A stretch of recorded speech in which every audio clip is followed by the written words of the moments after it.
And here I am. And boom! Like a Swedish plane. A Swedish plane, good quality? I think so. Like a Switzerland watch. Like a German train. Here I am. Perfectly on time. 9:30. Boom. Hello, people. We are here for another day, another evening of plane shift development. So making our game better and better every day, fixing bug, improving stuff, ensuring that everything works. Maybe not, but we're gonna fix it. We're gonna fix it. Hello. I can also do that, look. Incredible, huh? Incredible power of the tiger. Yes, I'm here. We want to fix some bug. I think today I don't have a theme for today. I mean, there's nothing specific.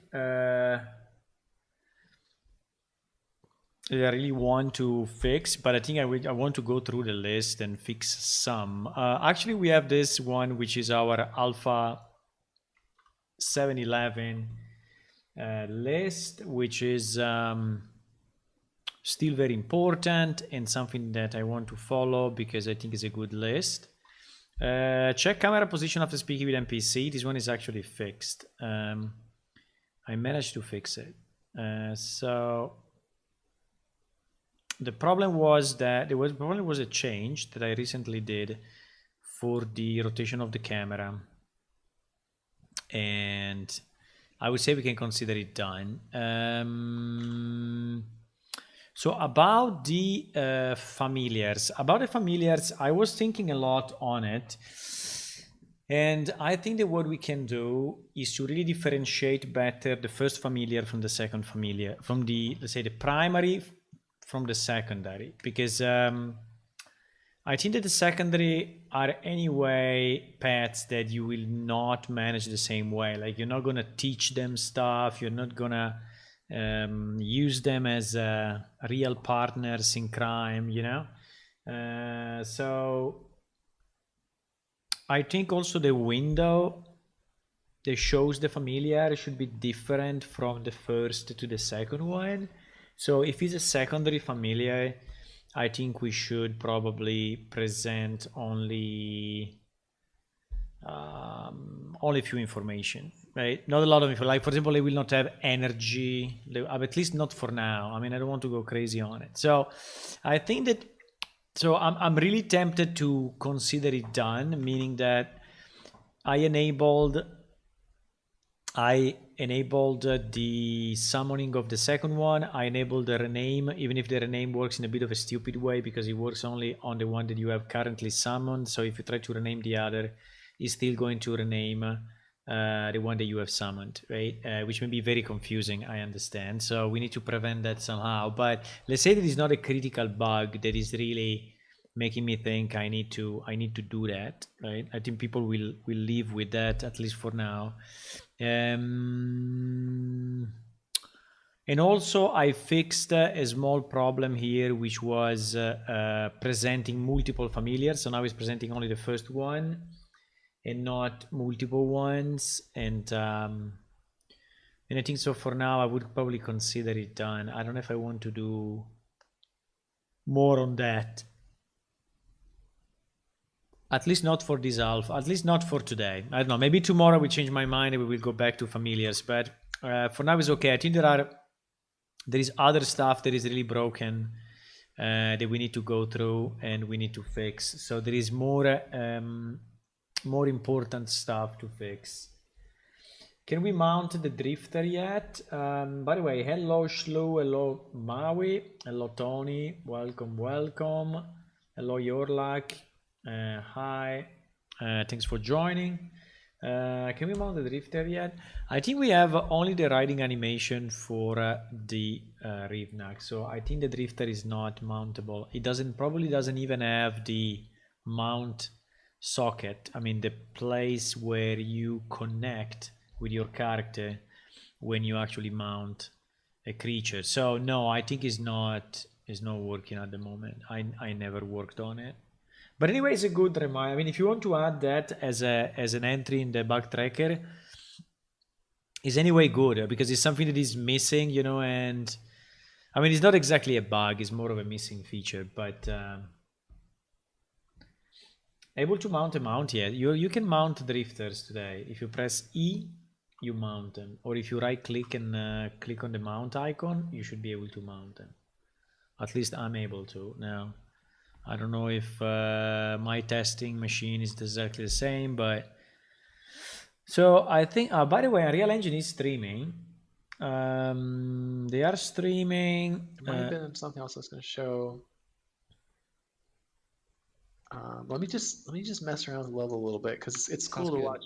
They are streaming Lumen. Lumen is the new light solution, lighting solution for Unreal Engine 5. So obviously the development team is looking at Unreal Engine 5 a lot, and we are working a lot on it. And they are presenting how, I mean, the power of Lumen, how is adapting to different environment, how you can quickly change, you know, lights color, all real time, all dynamically. And so I think they are doing some tests on that and showing it to the people. And yeah, I'm not gonna watch it because I'm have to stream, but if you want to watch it, they are live, and maybe we will try to ping them a bit if they want to raid us. For sure, it will be interesting to have 646 people on this channel, on my channel. By chance, one time it happened and it was very nice. Maybe it will happen again. We don't know, but we can hope. So I have no idea what I want to work on, but I think we can take, you know, the bug list and go through it. Oh, I see a lot of new bugs. I see a lot of new bugs. Grunty's meat item adjust. Cannot find quench tank. Strange, because I fixed it, but I fixed granted items, but it was not perfect probably, but I cannot fix that.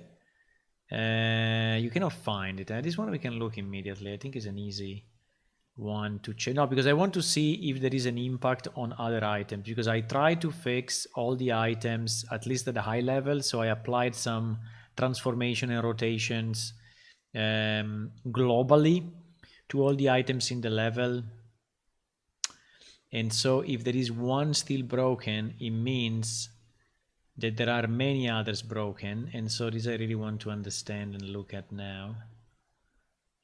Because the items, I want to have them in place. Okay, maybe not exactly the same position, but good enough, right?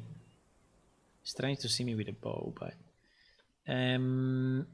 so we launch that, and let me launch the old game. So we have both comparisons, and we can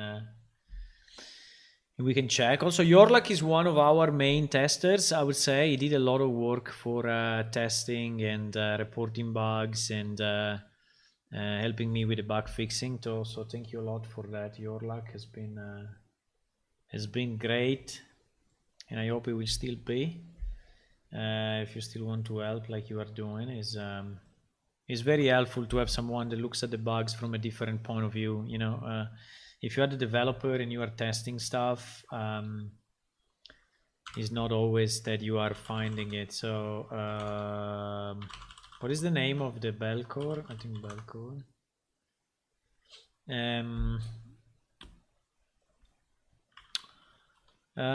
Now It's not exact. So I checked here. It's not exactly identical. This view. This is the old game. Okay, this is the old game. It's not exactly identical, obviously, but teleport me Belcore.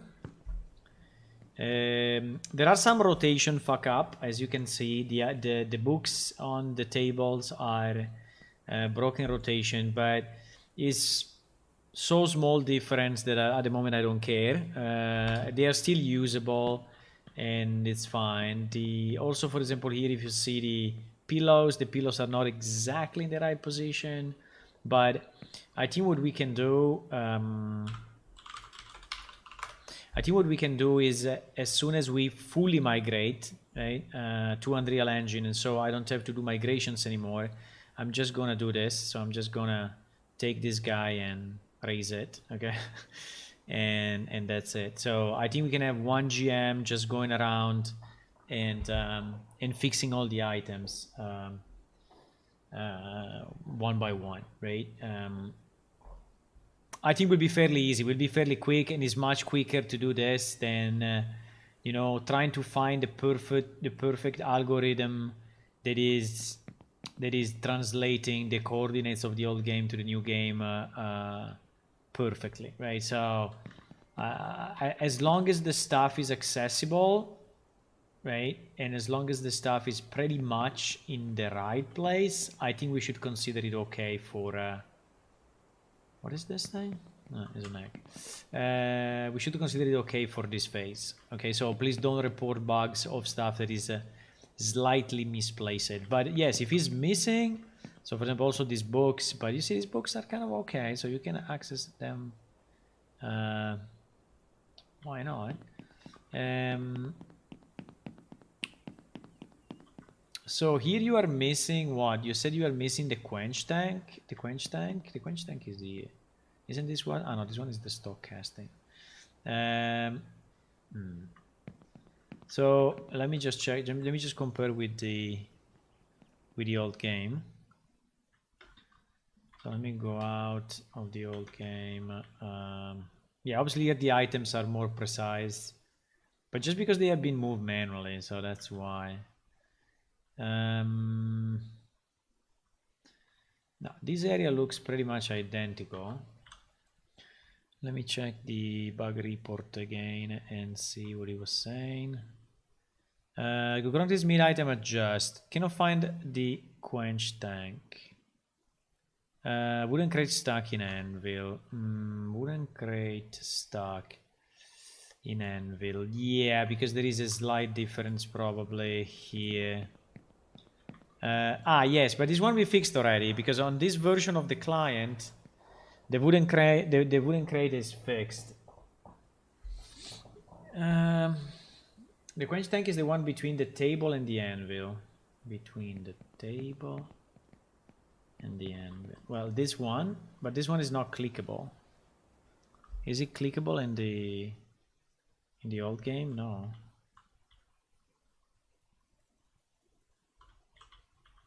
So, I mean, if it's not clickable in the old game, it's not clickable in the new one for sure. So, yeah, there is not one there. Please, when you, yeah, there is not one there. Please, when you, find a bug like this about items, open up the old client and check, okay, so that we are sure that we are not reporting.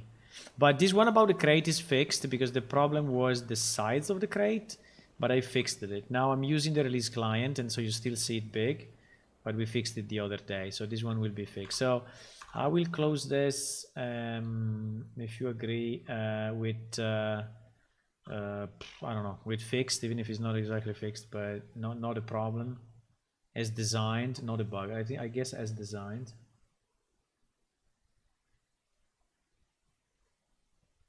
It's part of the map, so you have to right click on it. I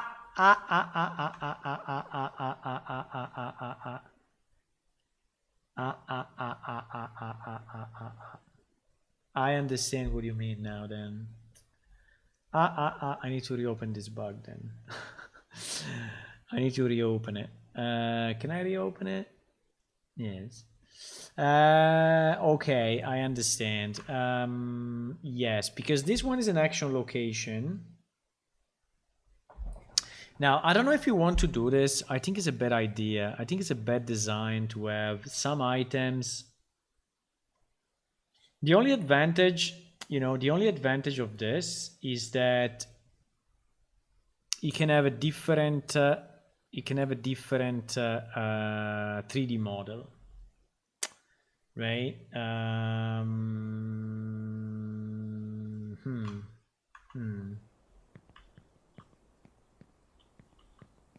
So here is not clickable. Here is not clickable. The reason could be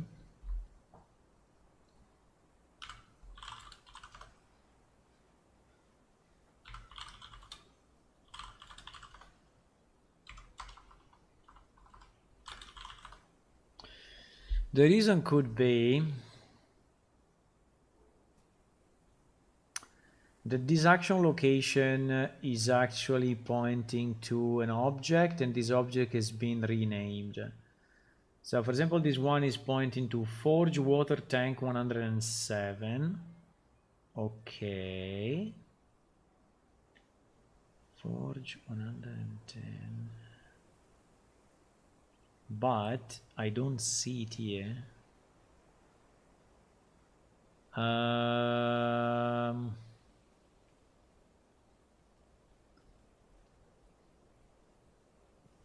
Why have this list, by the way? Ah, due to the sector. Okay. I think it is a good bug. It is a good bug. Because this one is revealing other problems. It is a good bug.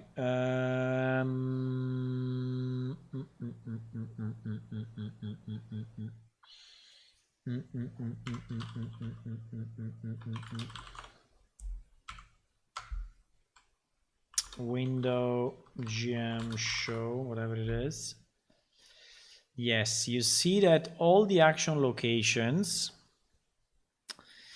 Okay. This is interesting. Let me see if I do position.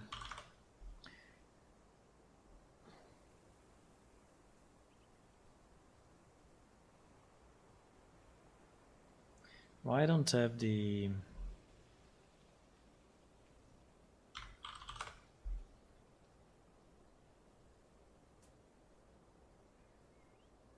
In sector go granted.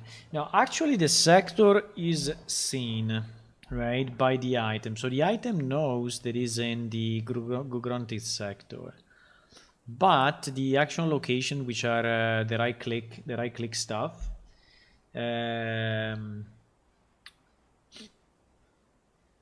those ones do not show properly. So basically, all the action locations except the one in the main map, in the main city, are broken at the moment because they don't see each other properly. They don't see the list properly. I have to think about this. I have to understand how to fix it,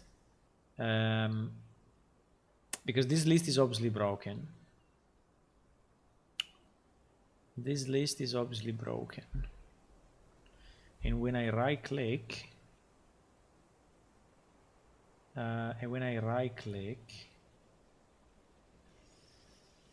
I say sector and PC room.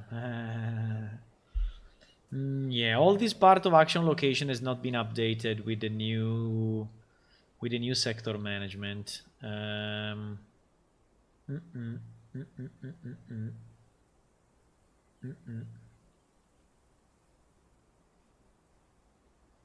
I think still this idea of action locations is a bit weird. So basically, just to explain you, because you may be confused here, okay?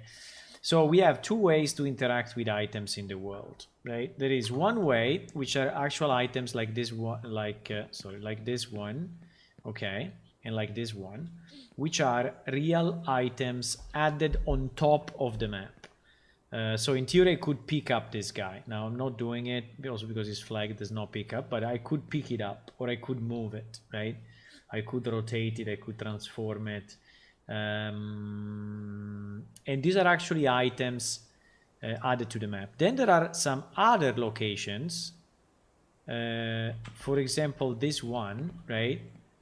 Which was already part of the map, right? And maybe the forge is the same. No, the forge is not. And the anvil, but the anvil is, for example, the anvil is as well, right? Which were originally designed, right? Originally designed to be part of the map, but then we decided that they would be useful as real crafting items. And so we invented a bit of an hybrid, right? A bit of an hybrid solution, which was allowing us to still flag some items in the world as clickable. The problem is that they are not left clickable, they are only right clickable, which is a bit confusing, I guess, to the people, right? Which is very confusing, I think, because if you click on this table, you see that this table is a smith table. If you click on this riveter, you see that it's selected and is a riveter. But if you click on this quench tank, you don't. Okay? Only if you right click you see it. So this thing I think is super confusing to people. I think this thing is super confusing. I think we should remove it from the map and add a normal item. At least for all the items that are tools, you know, for crafting, because otherwise it becomes insane. Otherwise it becomes insane. I think for the other stuff, you know, that we want to... By the way, this map was wrong here since 10 years and is still wrong in the new game. It is a pretty bad UV mapping.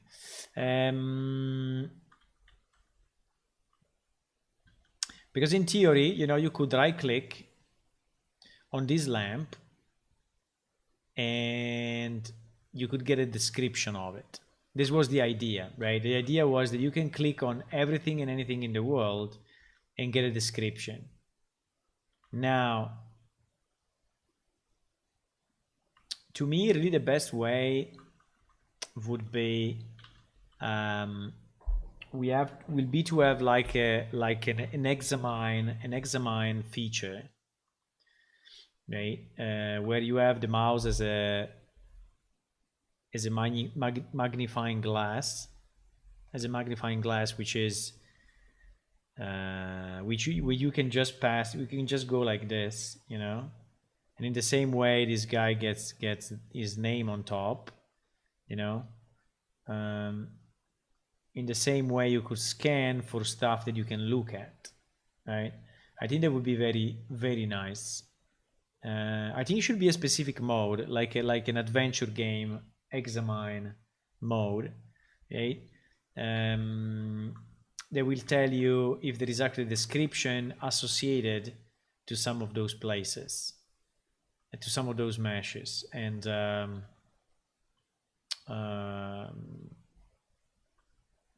I think we can hide then into the game, you know, some piece of information that people need to find out and need to discover, right? Which is a kind of a game into the game. So I think would be very nice. But for items like the quench tank, I don't agree. I think the quench tank should really be an item like everything else. Otherwise, people go crazy in trying to understand which is which, you know, what is what. The problem is that if we do it now, we basically need to add a new item, but we can do it, huh? We can do it. We can do it. I will have to add a new item in this particular position, so I can remove it from the map, right? I could remove it from the map, and I could add the quench tank item, or we can make this one. But this one is very Granted based. So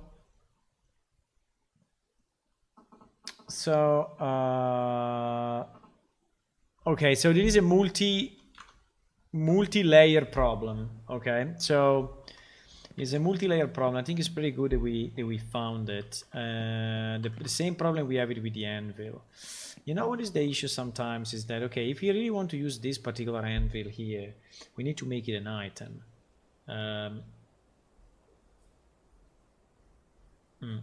Okay, but anyway, I need to fix action locations. We call the things that you right click on it action locations, okay? Because are locations where you can trigger an action, or AL for short, AL for short. So I think I need to fix it anyway because otherwise it will not work.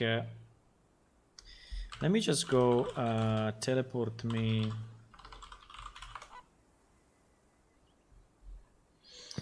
Because in theory, in this sector, right, which is the main sector, I should. Oh, but is it people? Oh my god, so strange to see people. Aritere and you're lucky. Now.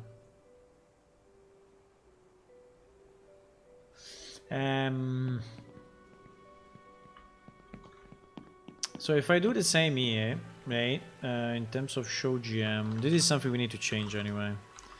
Window show, no, window GM show. But why this list is so broken?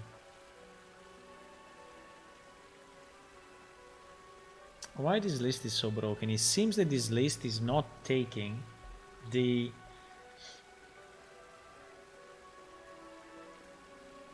Yeah, this list is broken because I didn't develop it. I mean, I didn't at that time. I developed that window I ported it long time ago, and I think that window is not using the sector. As simple as that. It's just not using the sector. It's defaulting to sector number 3, which is the NPC room sector. I think which is the developer test area. I think that's why.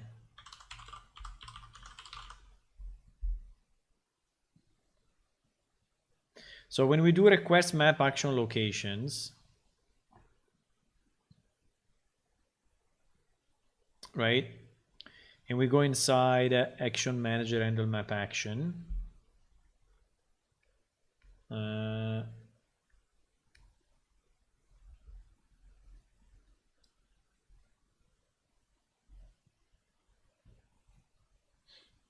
And you go here. And we do a query. I think no, I think it's list query, because query is when we are investigating one single action location.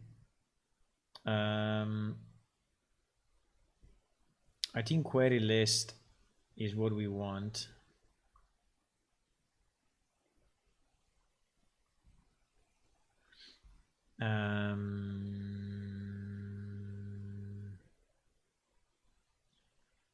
Access is denied, obviously, if you're not a game master. Well, actually, if you're not only the admin, so actually this one game master cannot change. Or yes.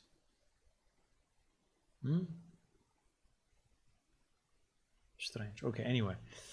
Search all PS action location which are matching the sector name. Exactly.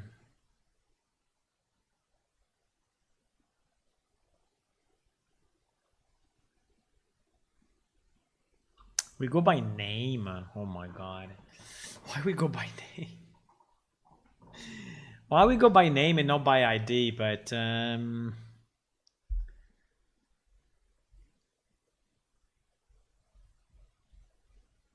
vabbè, okay, we go by name, but the point is that we receive inside this structure, which is FPS action location,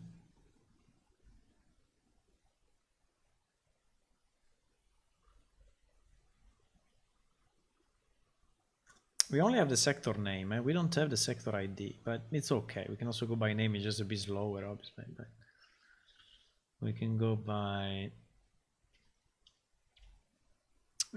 name. So we need to see if the sector name is coming out properly here.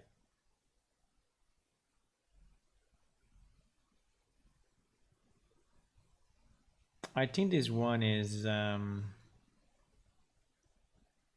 this one action info.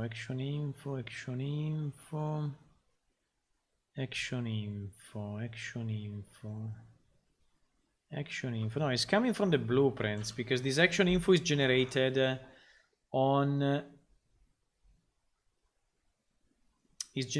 the client, I think.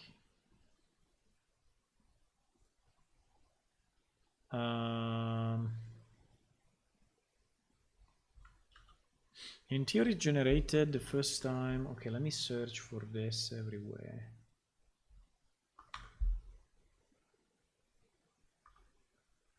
Because potentially there's another place, which is when I'm opening the GM window, and then I'm... No? Okay.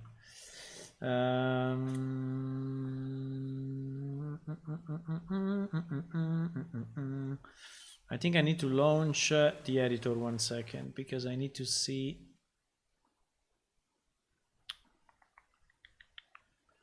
What is it?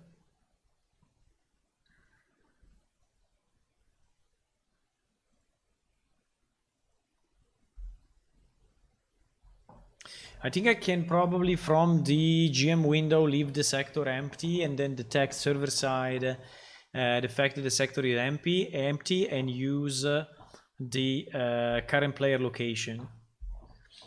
That could be one way. There could be one way to do it.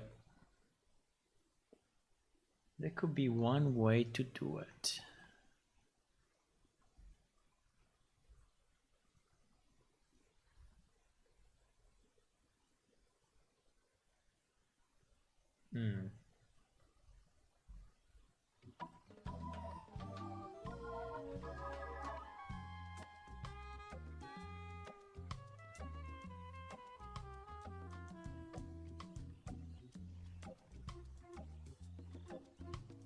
We need to understand where the information is requested, from which function is requested, so we can fix it. But I'm pretty sure that the fix is easy, because the fix should just be to pass the proper sector, and at least we will have the right query going through, which at the moment we don't. I think the idea is to bring it to the level of legacy and not really doing other big changes for now, but in the future I want to change that thing, because it's not good as it is. So if I search the GM window, which by the way is not complete, there is a bit of a leftover, I didn't import it fully. So we have the actions tab, but we don't have all the other tabs.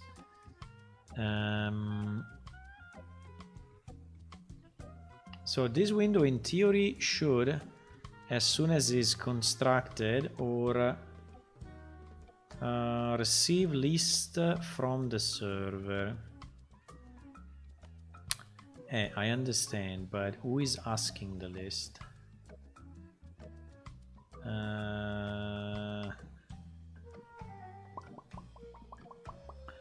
Because this one...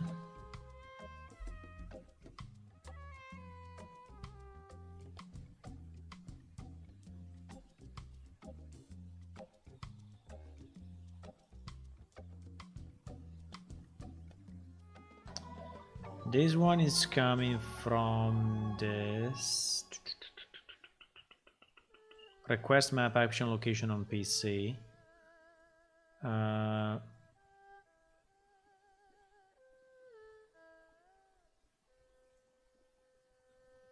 Yes, but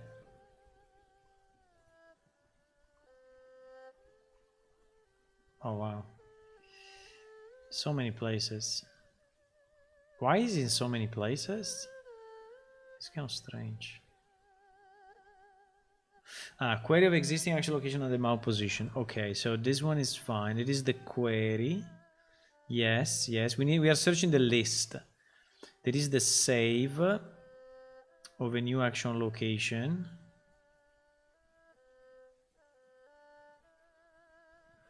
List query. Here it is. Temporary using NPC room just to test functionality. So this is the problem, and this is why it's not working. This is the problem. Well, at least it's not working for the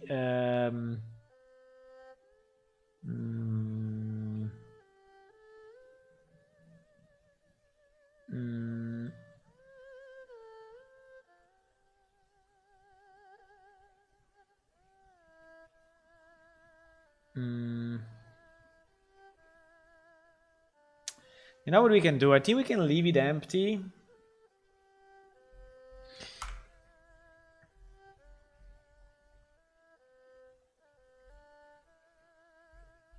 If we leave it empty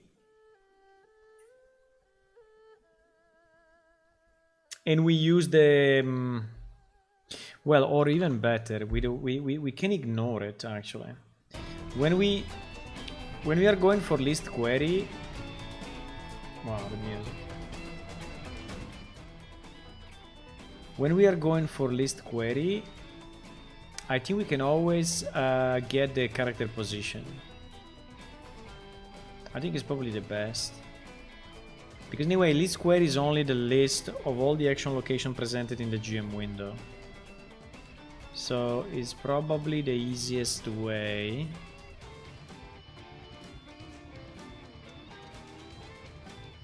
Because there is no other case where I'm... Right? There is no other case, huh?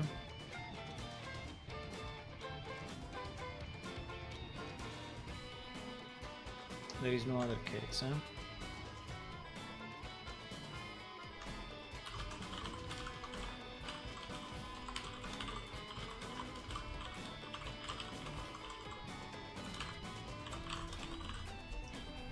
So passing an empty sector will use the player counter sector server side. Okay, so I think that is the way we want to do it. I think that is the way we want to do it.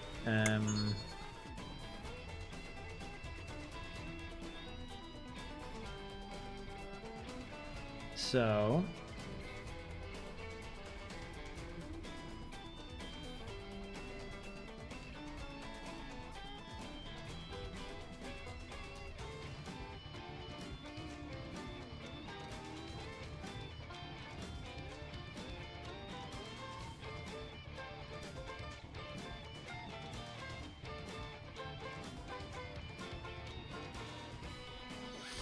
we have the client, so we can just do get sector name, or get sector, and get sector is then having something like get name, hopefully.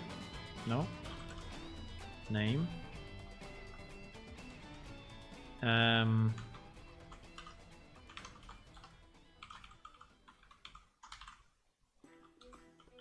Okay. So this will basically, for the list, right, show all the proper action location in the GM window, which is not yet the solution, but is one of the steps to understand if we are if we have the right ALS defined in that map. Then the second step would be to check why, when I right click on that particular item, I'm not getting anything out, right? But I think I need to have this fix in before I understand the other. No, wait a second. No. Build, cancel. Need to close the editor. So now we will have to test it on my machine, because we cannot test it anymore on the public server, because I'm changing the server code, and so I need to test it on mine. So this means that I need the full database. We will not reload NPC, and we will not reload items, because this is not needed for the current test. and we will not reload quest. Right, so this should make the startup a bit easier. I think I already have GOG in my maps, in my downloaded maps, so it should be okay to. By the way, the good part of these fixes is that when we do them, they are, you know, global, so they will work everywhere, which is great. It's compiling. While it's compiling, I wanted to show you a nice comment I got. Are they still streaming? Yeah, they're still streaming. I'm checking who is online of the Unreal Engine developers. Not too many, so we have a chance. We have a chance that they may raid our stream. Maybe. No, I wanted to show you something else. If I go on our YouTube channel,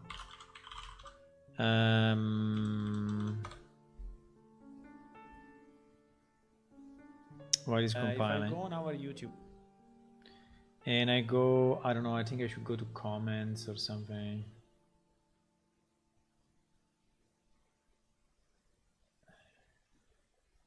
Can I go to this place? No. Hello. Hello. Yeah, about a day ago, this guy said, you need to make more promotion of this game, share it on social media and stuff. I legit found it just because someone answering on a website where someone asked about a MMO under 2 gigabytes. Come on, it's gotta be seen by more people. So I think the comment of this guy is really good. We agree.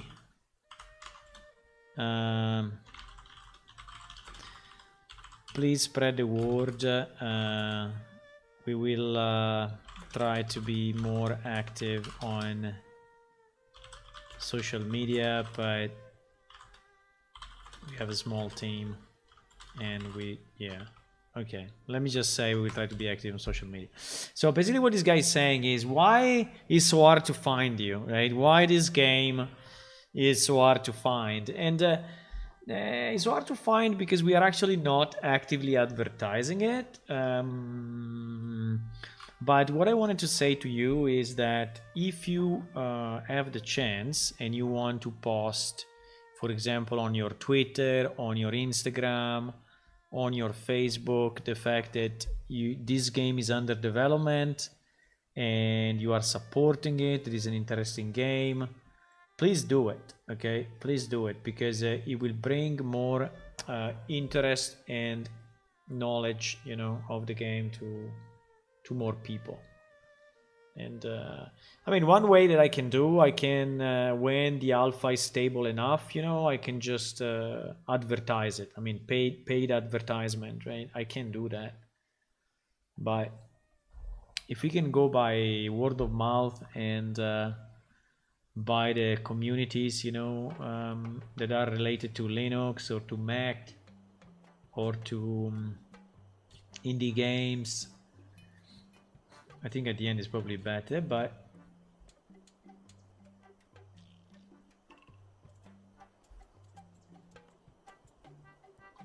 so yeah, it will be nice if you could help on putting some news or information about the game.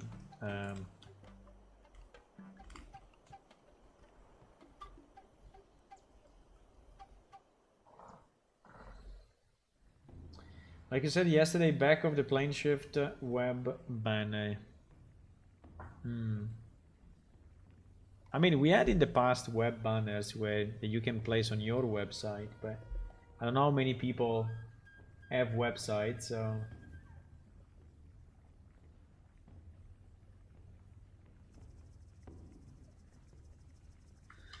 I don't know how many people have websites.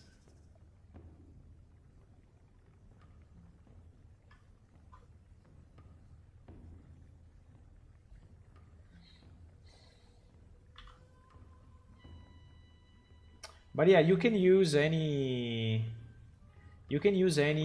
you know, prop or stuff that you find in our website. I mean, like pictures or videos or whatever. So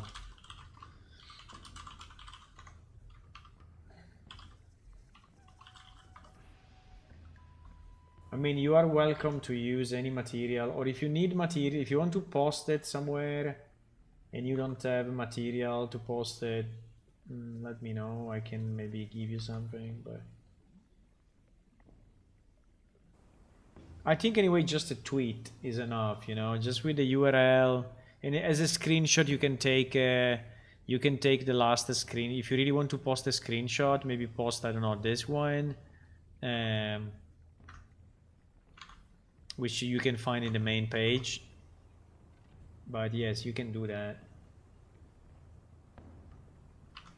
Don't be shy, just do it. Don't be shy.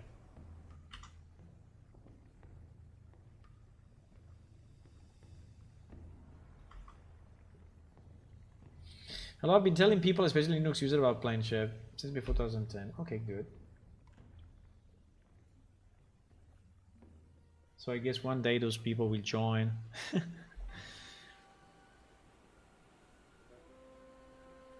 Okay, so here I am in the Idla Plaza sector. So if my change worked, in theory, when I do window GM show, we should get... we get an empty list. GG! We get an empty list. Why we get an empty list?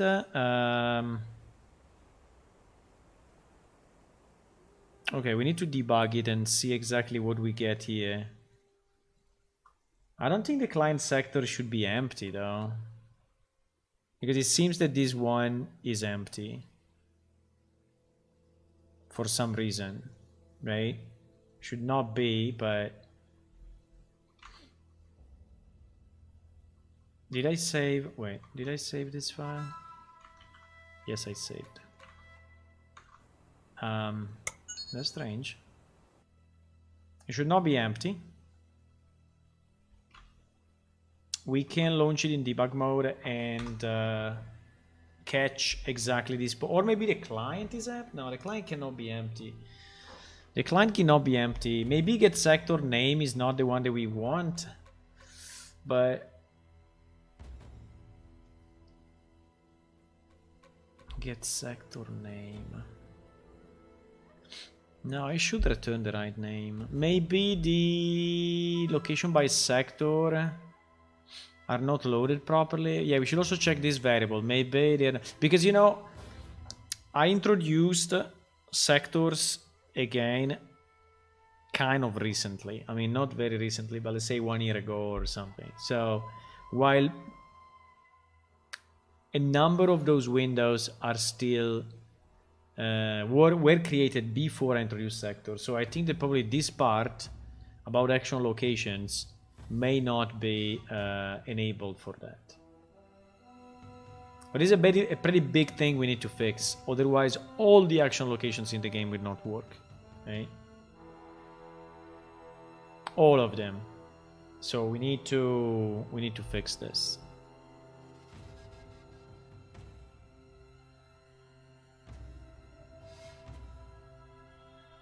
We need to fix it.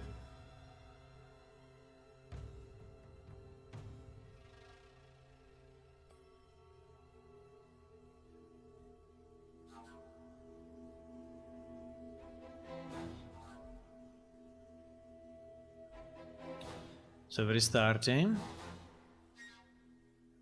I mean, I hope that action locations are not loaded with the items, and so I said don't load, and so it's not loading the action location, but I think not. I think action location should be separate from that. Okay, now we have the server in debug mode, so we can see everything. We can see everything that is happening. And by the way, hello to the people that are joining. Welcome to the stream. Hello, hello. I'm the tiger on the bottom left.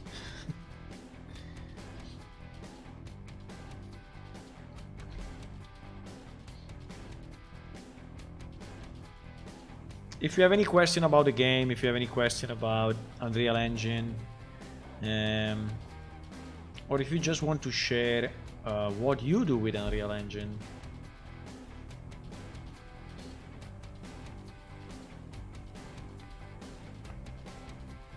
that would be good.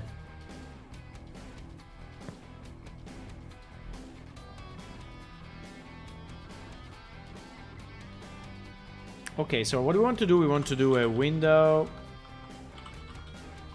GM show.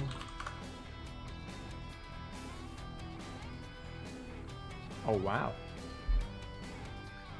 We are not even hitting this? That's interesting. Only if I do refresh list, it actually comes here.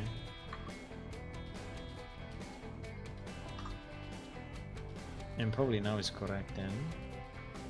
Yes. So it seems to be only a problem of refresh, because when I clicked on refresh list, it actually provided the right information. Okay. Maybe, I mean, it doesn't seem to be working that way in the old client, but I'm pretty fine to when I click on actions, it's going through. Okay, but anyways, but basically it's working. Okay, it was just a matter of clicking on the right panel and forcing the refresh, and it's actually working fine. Okay, so at least we have the list, right? Which was not proper. Now let's see if we have the list for GOG. So if I teleport my fuck, I didn't load the NPC. Yeah, I didn't load the NPC. Let me see if I can do a bit of a trick. And still go to GOG. Without the NPC loaded.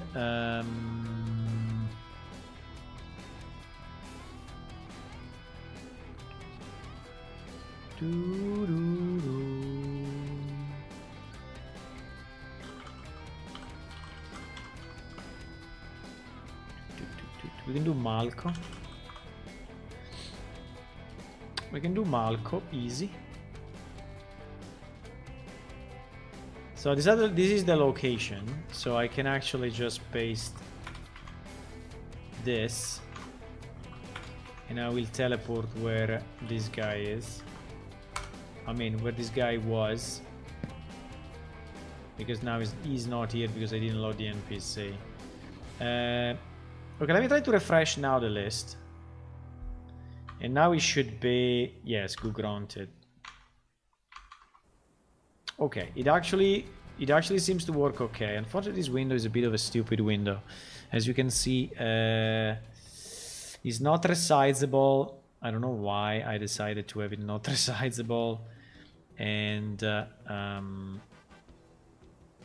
yeah, I don't know why it's not resizable. And some of the text is overlapping, so it's not very easy to read. But basically here in this list, we should have, here it is, a quench tank, you see? So this is the actual location, which should be triggering on the right click, right? Now we may ask ourselves, why is not triggering?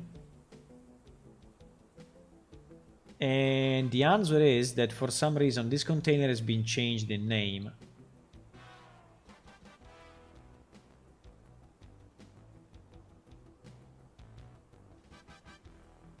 Water container blacksmith.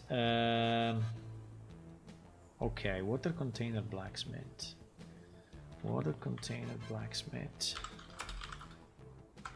Okay. Okay.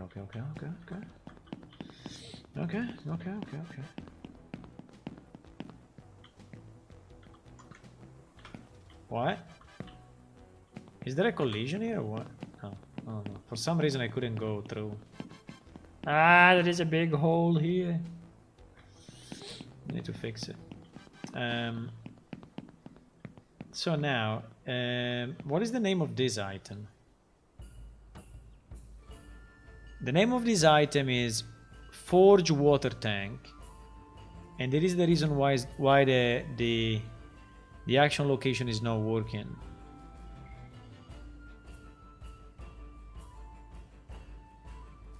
Forge Crane Anvil.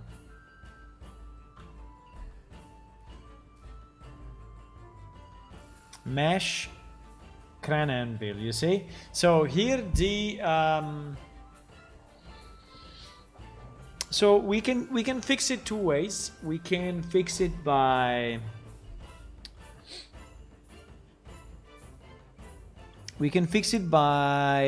renaming the item in the 3D level, or we can fix it by renaming the action location pointer.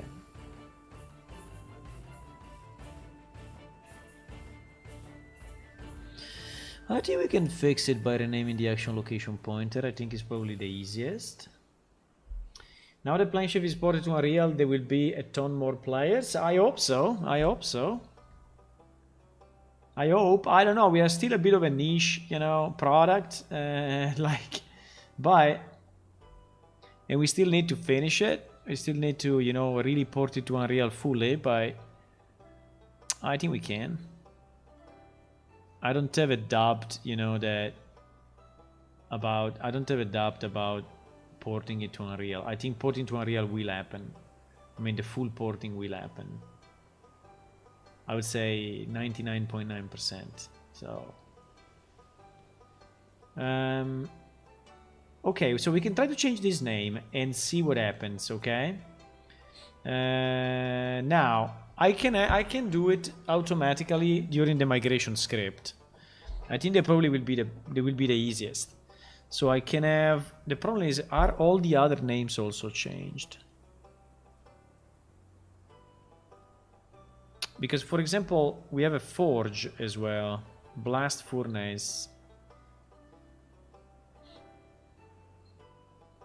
We have a stone effigy 2, which is pointing to object default 03. So if all these names have been changed, it's a bit of a mess, right? Because yeah, it is. Because this system relies on the 3D name of the object to be fixed, to be you know, recognized. And if we change that, there is no chance we are going to recognize the names. But what we can do, we can remap them, you know, to more meaningful names. Why not?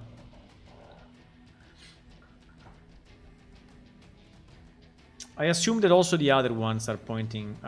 So we need someone to go through this list. Probably would be me, but someone to go through this list and check if they are still pointing to meaningful stuff in the game or not.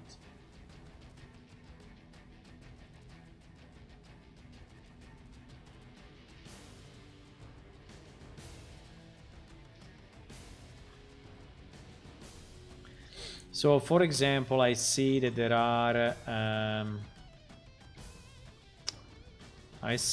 are other action location. Window. Hello. Wow. Hello, Unreal Engine. Welcome, everyone. Hello. Thank you for the raid. Hello, hello, hello, hello. I'm the tiger that you can see on the bottom left. And we are developing a game that is named Planeshift. Because we tend to shift through planes. The game is actually an old game that we made. I'm actually the guy that invented it and founded it many years ago. And the game has a bit of outdated graphics, but thanks to Unreal, we are porting it. I think we are a very good example of, you know, how to port an old game to Unreal Engine. And we are porting it. We are in alpha stage. Our game is a fantasy MMO. So meaning that let me maybe go to a location. in the Unreal version. As you can see, I have the Unreal version here, and I have the old game version here. So in two different windows. So this is the porting to Unreal Engine of the game, and this is the old game. Let me just go to a place, maybe which is more. Yeah, I don't have NPC loaded now, so it's a bit harder for me. But you see, the old game was having, you know, very simple graphics. Was done many years ago, and the shading, the lights, and everything was not really good. Was made with an engine, 3D engine called Crystal Space, which is now completely dead. And now, if you can see, for example, for the outside, we are using Unreal Engine landscapes, and we are using foliage. You can see that now. So let me just close these windows. You can see that the foliage now is much better, and we are using the Unreal Engine 1. Also, the trees are nicer. The characters, for the character movement, we are using the advanced locomotion system. Hello. Thank you for all the follows. Very appreciated. We are using new particles and such. So Unreal Engine really helped us to improve the game significantly. Still, we have, you know, models that are a bit old in terms of geometry, for sure. But yeah, I'm Italian. Yeah, I'm from Italy. If you can figure it out from my accent. So where we are in the game, where we are in the porting, well, actually the game, we have a roadmap, and most of the game functionality is ported. So I have a fully functional inventory, I have a fully functional you know, quest system, I can speak with NPC, I can fight, I can cast spells. I don't know if I can show you a spell, but anyway, all the spells also have been ported from the old game to Unreal Engine. Yeah, so I can do it. Now this one is a very simple example. I don't know if I can cast something. But anyway, we have a spell system. I'm trying to cast a meteor on myself.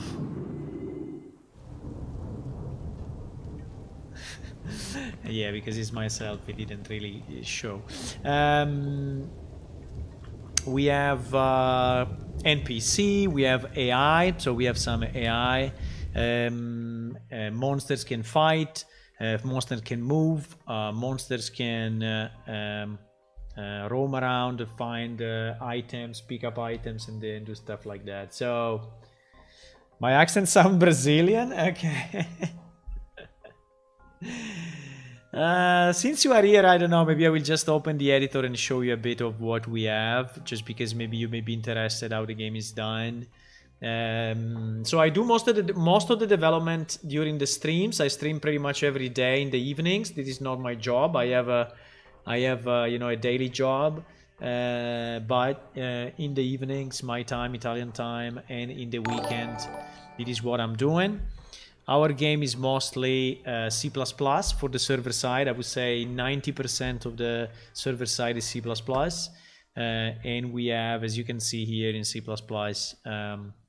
different managers for every part of the game. Maybe one day I will do a video just summarizing all the architecture.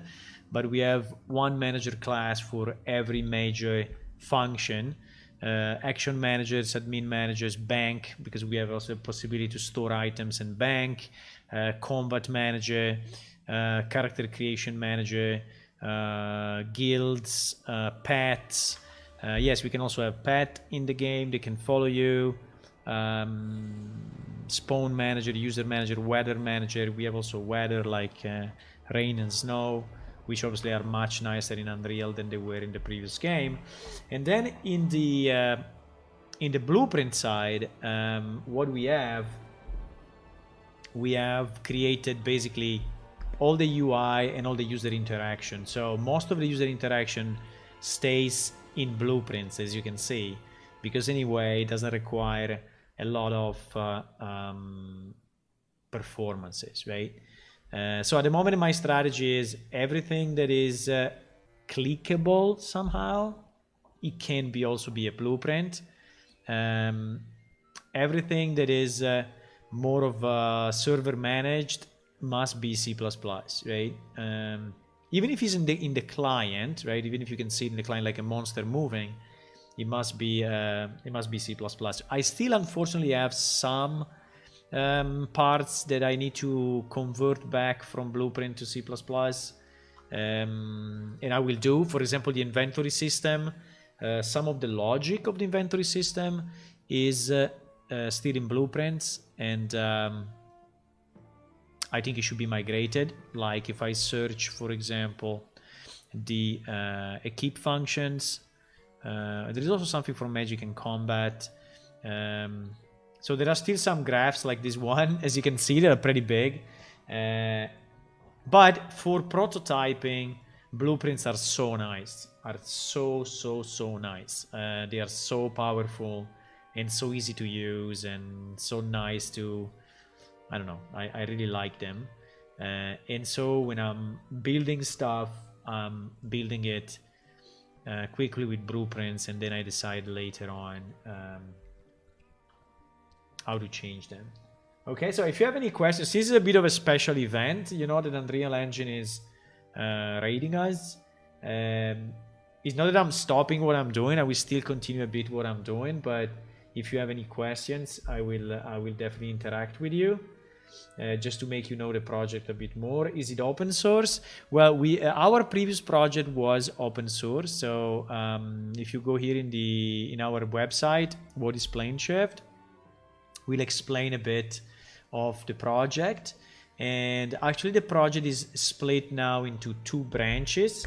One is called PlaneShift Legacy, and PlaneShift Legacy is open source, so you can download. If you click here on source code, you can download the full source. It's about 1.2 million lines of code. Yeah, you were on the Lumen presentation. I know, I was watching it as well before starting the stream. I think the Lumen stuff is amazing, and Nanite is amazing as well. So I was watching a bit of that before starting my stream. So you can download the source here for the legacy version, but I can give you an example if you want of the old code and the new code, and you will see how similar they are. I tried to keep as much as I could, you know, the same logic so that the porting was not insanely hard. So I didn't want to restart from scratch. I wanted to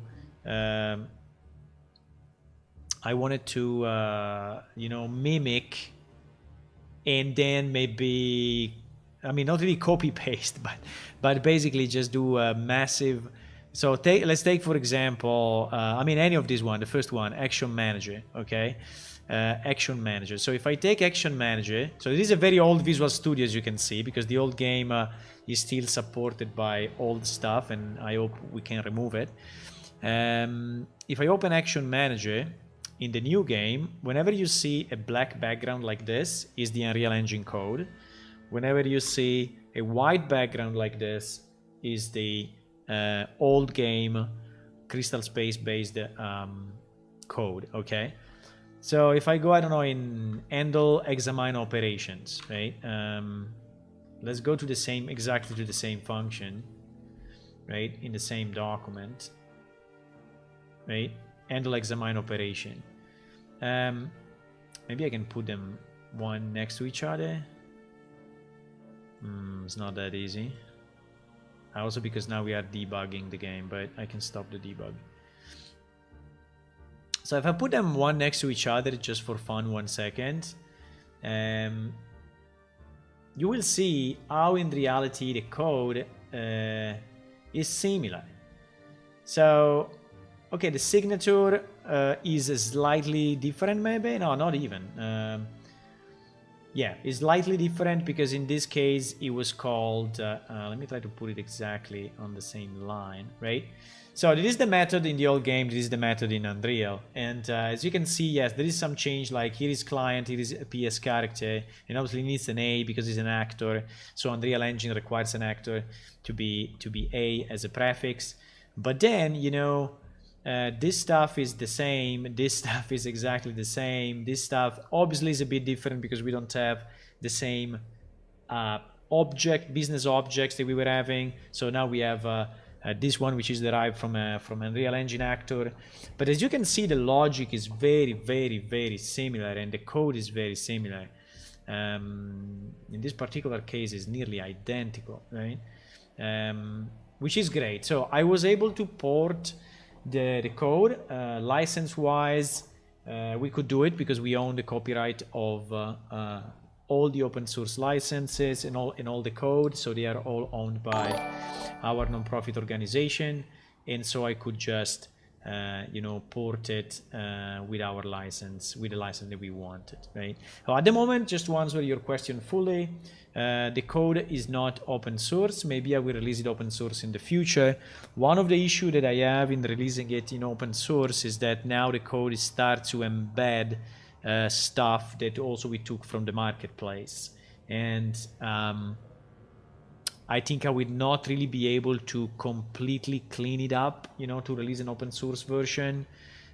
Also, as you know, client and server are very integrated between in Unreal Engine, and so you cannot really separate it too much. So it will not be very easy for me, but you know, our development philosophy in general is to be very open. So I want people to be able to read and look at my code, and I want people to be able to contribute if they want to, right?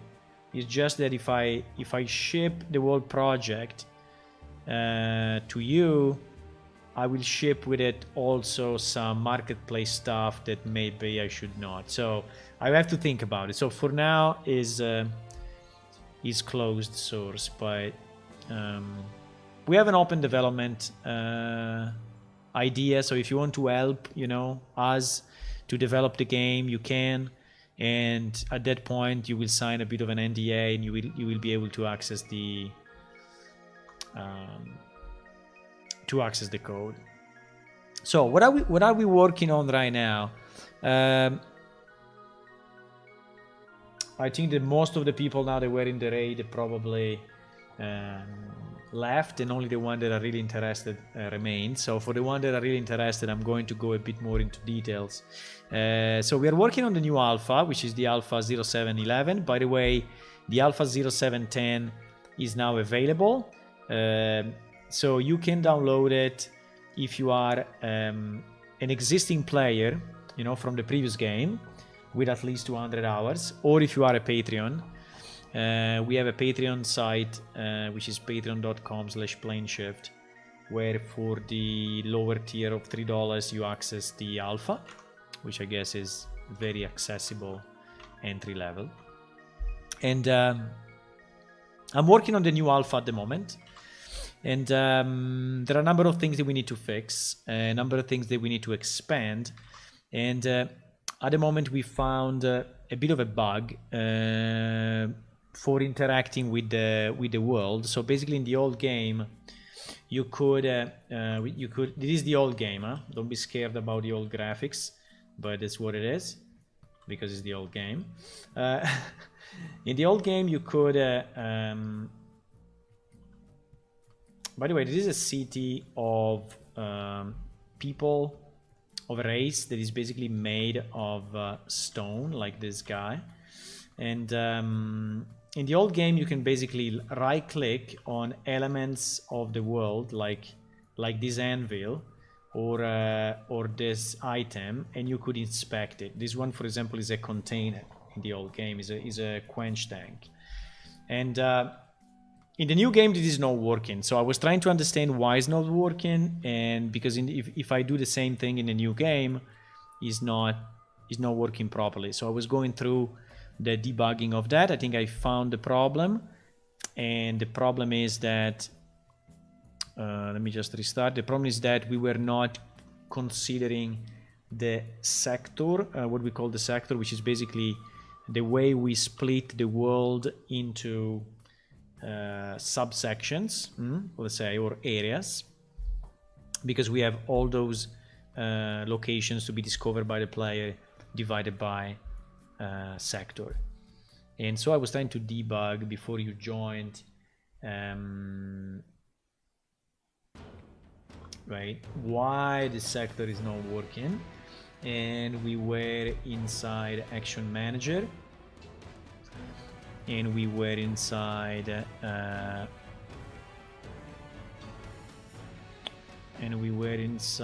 this guy here, and this function. Yes, so I was debugging this function, so I saw that we properly received the name. Now, what I should do, I think what I should do, I have two ways to fix the problem. There is a mismatch between the name that we have in the database and the name that we have in the actual level, right? So if I open the main map, by the way, we are using world composition to, you know, to have a kind of an open world, seamless navigation, which is very nice, by the way. Thank you, Unreal Engine, for that, because in the old game I tell you that it was a bit of a pain to do seamless.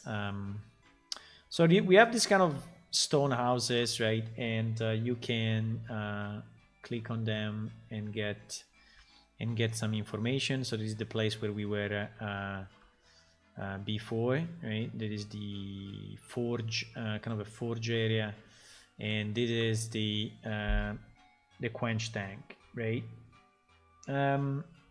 So this item has a specific name, which is forge water tank. I think someone renamed it, or probably myself or Tua. I mean, some of the people that are helping me, we probably renamed it in a bit of a naive way, but now the problem is that it's not matching anymore with the database, and we rely for the items that are inside the world as static objects and not as dynamic object. We rely on the name. So if I go under action locations and if I search all the action locations that are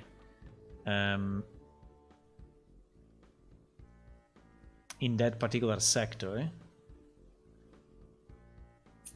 which is 77. Okay, so if I search all the action locations that have here we go by sector name. Okay, so I can say this sector name. You see that yes, we have a quench tank, yes, we have an anvil, yes, we have a forge, but all these ones are not properly associated to the right names because we actually changed the names. So the easiest for me would be to actually rename it in the database, or I mean, I can do two things: rename in the database or rename it here. Now, renaming it here, I think is a bit annoying because I have to release another map update, you know, and all of that. So probably I prefer to use this one. By the way, thanks to all the follow. Let me just read them quickly. Thank you for the follow. They are definitely helping because maybe some of you will be back. So thank you to Matt, to One Learner, thank you to Dumbat, thank you to Harry, Underworld, to the Night Sky, to Gandalf, to Lemon, thank to Helwix, thank to Sloop Games, thank to Axer, thank to Gustav, and thank to Onyu Maserasi, and thank to Mr. Idol for the follows. By the way, the game will be released for free, and it's still, you know, still the same concept. We want to make a game just because we like making games. There is no real commercial project behind, right? Also because otherwise by now would have been a complete bankrupt in case I was really doing it to make money, considering the time that I put into it. So it's really for fun and research. Okay, so I like technology in general, and I think Unreal Engine is the perfect platform for this kind of research and fun. So I think what I'm gonna do, I'm gonna rename these things. Now the only thing that I don't see in the old game is the forge. Is there actually a forge? Is there actually a forge in that is usable? Because it seems to be the same one, but blast furnace. Is inside a tavern or what? There is still the old game. I'm just used to say what is new and what is old, just to avoid people getting confused. But you can easily see by the lights. The light of Unreal Engine are much better than these ones. So I don't know if the forge. We have a wood stove as well here, which is a container. And we have, I don't know if we have a forge somewhere. Any of the plane shift players are here. They can tell me where the hell we have the forge, if we have it in this. But I don't think so. Because the one that is next to the smith is actually not triggering. This one seems not to be triggering, for what I can see. Ah, yes, it's triggering now. Ah, okay, so maybe it's a matter of position. Okay, it's triggering now. Okay, nice. So this is the forge. Okay, so we need to change the names to these three items. Anvil. Okay, so to do that, I have a mega SQL script, which is really a mega script. You have no idea how big it is, which is basically translating the whole database of the old game to the new Unreal Engine database, right? And in this one, I don't know if I want to do it here in the coordinates or I want to do it in the, but probably yes, this would be the best place to do it. This will be the best place to do it. So let me put a new note here in this SQL script, which is change name of action locations. We change some have been renamed in Unreal Maps. Okay, so I don't know if I want to go by ID or if I want to go by. I think going by ID is a bit cleaner. Yes, let's go by ID. These ID anyway are fixed, so there is no way that we mess up because the ID are ported from the old game. So we will do an update of action locations. Yes, and we will set the name of the item to be, for example, in this case, Forge Anvil, where ID equal to 298, and so on, right? We only have 3 to fix, so it should be a fairly easy. So we have the quench tank, so 296, 297, 298. 296, 297, 298. And we need to change the names to, so the first one is the anvil. So we have Cran Anvil. Then the second, then I have the water tank. Forge water tank, which is the 96 is the tank. Yeah, the 96 is the tank. And the 97 is the anvil. And the 98 is the forge. Okay. Which here is called what? Forge blast furnace with an underscore. I don't know why. I don't know why that underscore, but let's keep it. Okay, so okay, so fine. So I'm gonna do it on my database and not on the test machine database. Oh, by the way, another thing that can be interesting to you is the fact that we are releasing the game for Windows, Linux, and Mac, right? So the alpha, if you want to download it today, is already available for the three platforms. So yes, we are going through the process of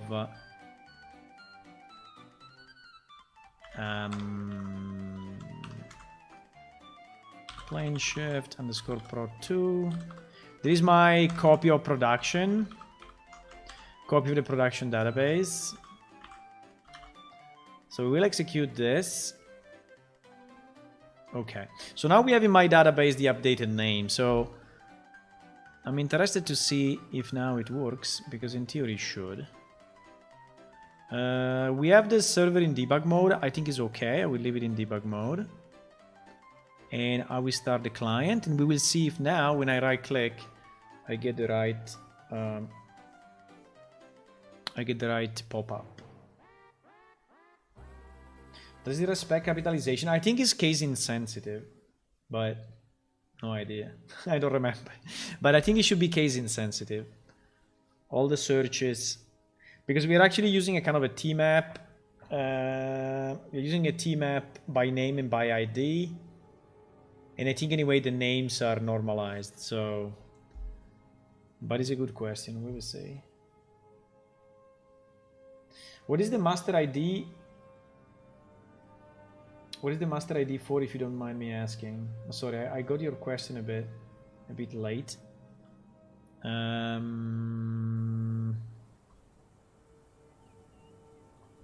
don't remember what was the master ID, but...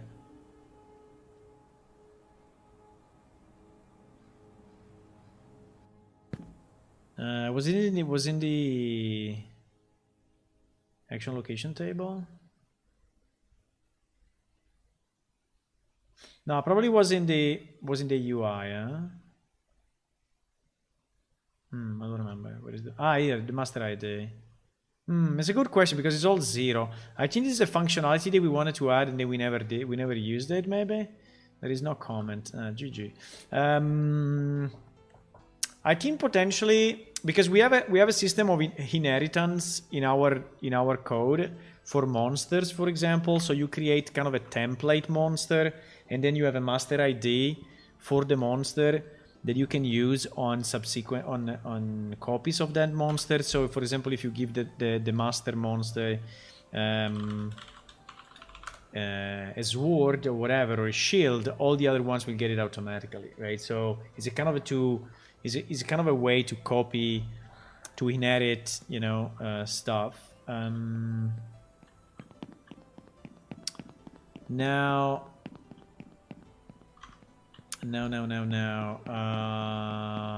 do we use it in action locations? I don't think so. I think it was probably a potential functionality that we wanted to have, but then we never did it. And by the way, yes, in the future we are going to change all these models. I mean, all these graphics will be upgraded, all the texture will be upgraded, but at the moment we are still in the process of okay, seems that it doesn't care about the change. I didn't restart the server, stupid me. But I have a functionality to automatically reload it. Wait, look at this. Let's see if it works. Window GM show. In theory, I have a way. Yes, now it's debugging because I put a breakpoint, but I don't need this breakpoint anymore.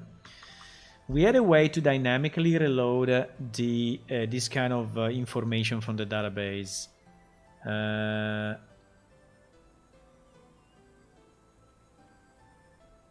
So you see that this one is still pointing to the old names. But if I do reload cache, in theory, if it's working, I have no idea. Action cache is now reloaded. Aha! It changed the names. So the cache reload is actually working. Yeah, this is because when you have an online game, you want, you know, the server to stay up at all time and having some reload functionality. So if some people from rules or settings are changing stuff, you can just reload it on the fly, right? And this was one of those functionality. Now let me see if it works though. Okay, so here it seems to be fine, but I want to see with this window closed.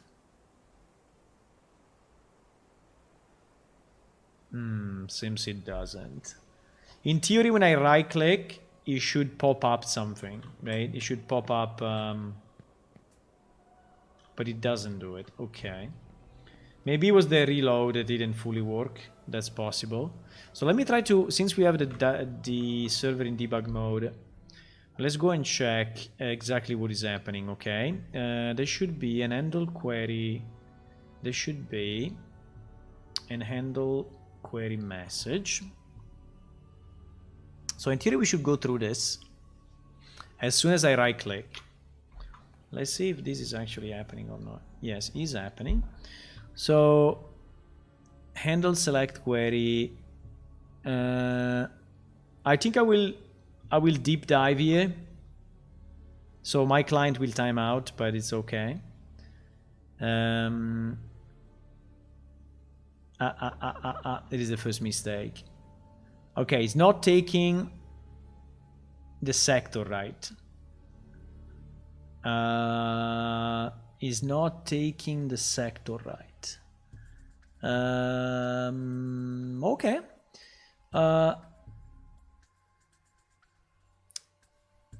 So we have two ways to fix this. Or I change the way we call this from blueprints, because this handle query message for sure is called when I right click. So in my player controller, when I right click on the object on my player controller, probably I have a call to this one. No, it's not there.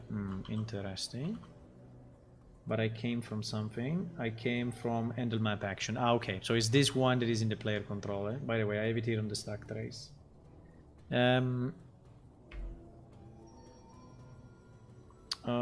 Request map action location. You know what we will do just for fun, since we are 96 people? We start the little guys on Twitch and see what happens. You may say, what are the little guys? The little guys is an extension to Twitch or YouTube. You have seen it probably in other streams.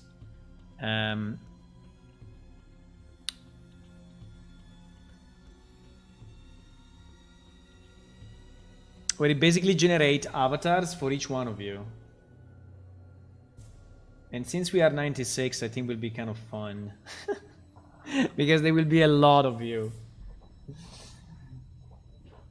There will be a lot of you. A lot. Look at all those people. Look at all those nice people walking by. Oh my god. Yeah, usually this kind of extension is something that you use when you don't have so many viewers, but I can take some of you and push you to the sky.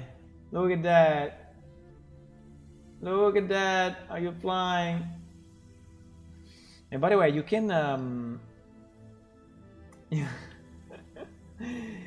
you can customize your avatar if you go on the link. Hello, Bordeaux. Bordeaux? Are you from Bordeaux, but you are bored of the city? Should have done when it was 450. Yeah, I don't know. I think there is a maximum of 80. I think it's capped. I think there is a cap. Otherwise, I'm on TV. Yeah. Otherwise, I think it kind of breaks. By the way, I can also draw things. So we can, for example, I can extend it a bit since you are here. You know, I can extend it a bit and see, because your avatars will move, right? Let me put it a bit in the middle of the screen, even if it's annoying, but you will have a bit more space. You will have a bit more space to move, because there is so many of you. Hop. No. Fuck, I did. Wait. I created something that I didn't want to create. I was still in collision mode. I will just take some of you and put you on top here, okay? So you can choose your way. The guys are moving randomly, but you have some commands that you can use to jump or to do stuff. And I can drop bombs like this. And the bombs are making people explode. I think it's a kind of a fun extension. Okay. Summon the boss. If you want to play with the boss, we can try to summon the boss. We did it one time, but we didn't have enough people. I don't remember how you can summon the boss. Do you want me to summon the boss? Do you want to play the boss game? I think there is a mini game inside this thing. Let's try. I think it's something like boss. I think it's something like exclamation mark boss. I think only me can do it. Let me try. Yeah, I think it's working. I think it's working. Because he removed the graphics. So to play the boss, you have to type. Do you remember what you had to type? Wait. I think you had to type your class.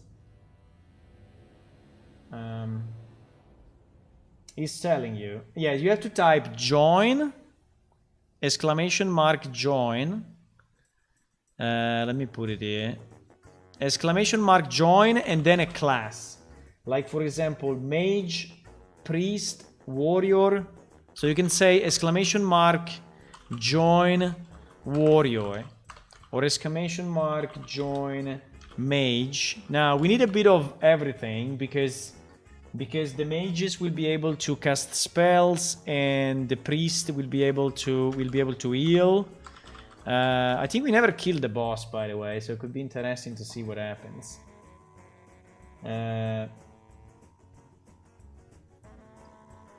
As you can see on Twitch, most people are AFK.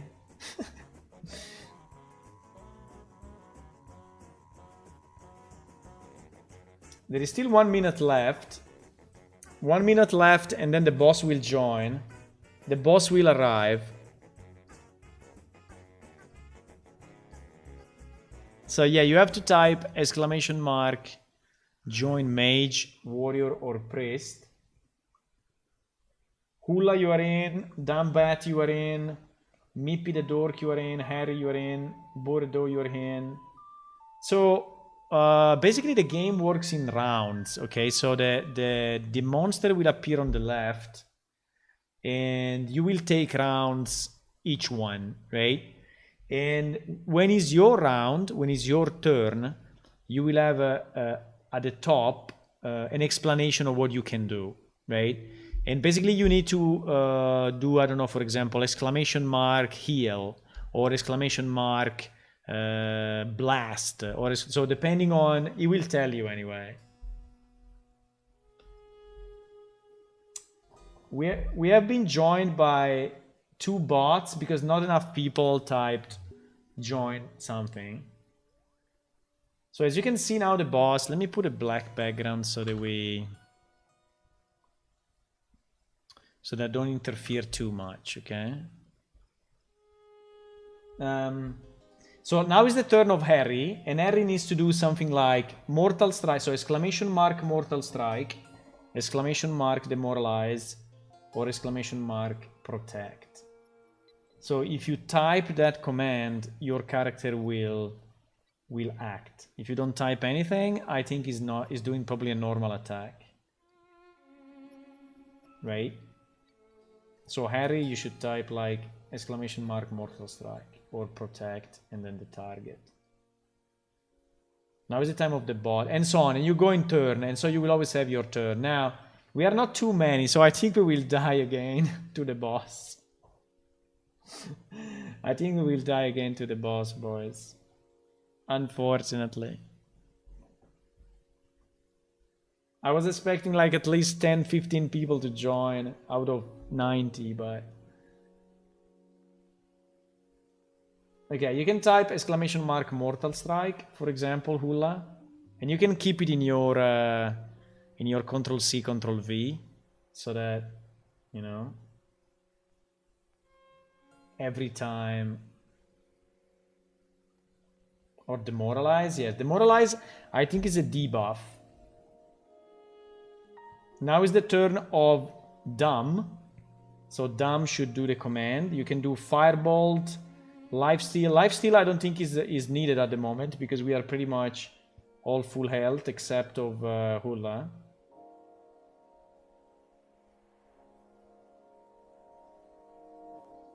So you use Firebolt, good. Now it's Bordeaux turn. I think there is my face on the boss though, fuck, wait. I just realized that you may see my face. Yeah, you see my face on top of the boss. Let me move my face.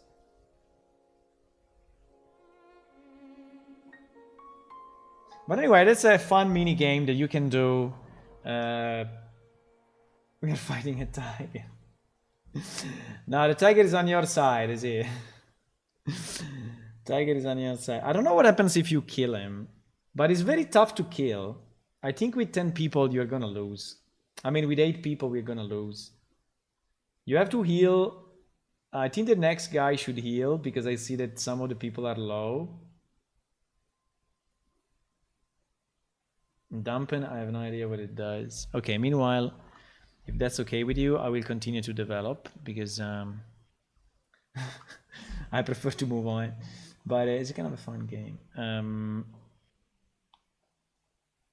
So you have something to do while I debug.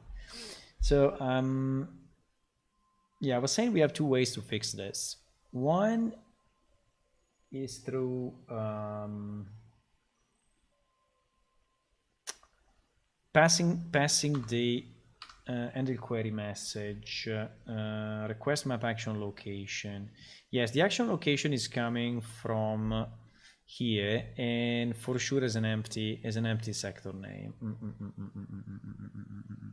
But you know, we have the client, so I think we should just use the client location. That's probably the best way. Yes. I think my take is that we make it as simple as possible. And also in this case, we are changing the action location to be the player action location. So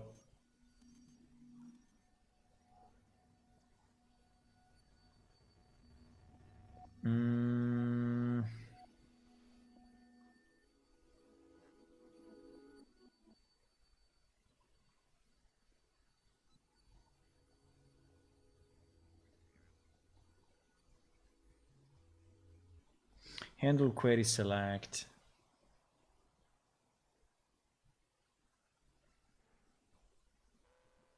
I think I will do this exactly the same way we did it before.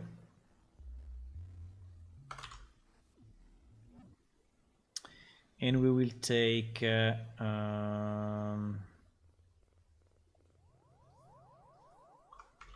no, I think I will do it even before this. So I will say update the action. How is going the fight? I think this boss is tough. I was because I have the possibility to spawn the boss, the normal. This is the normal boss, but I also have the possibility to spawn a smaller boss.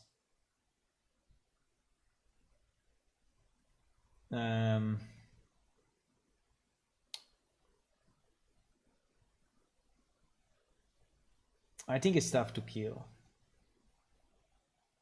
Lifesteal.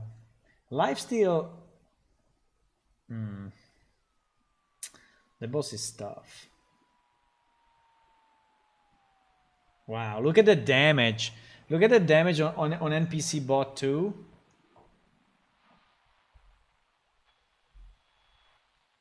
I think for this boss we need like 20 people. We can do it again if some of the people that didn't join want to join. We couldn't kill it. It's too strong. It's too strong.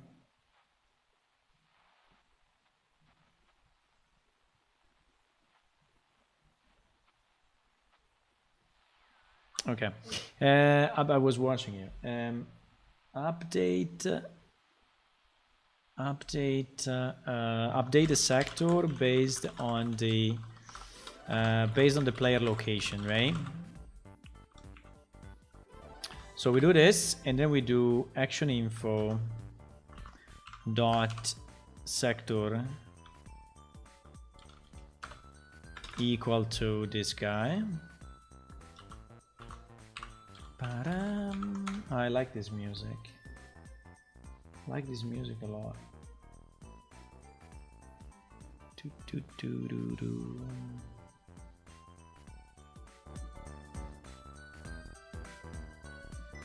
It's Bomberman. It's the Bomberman music.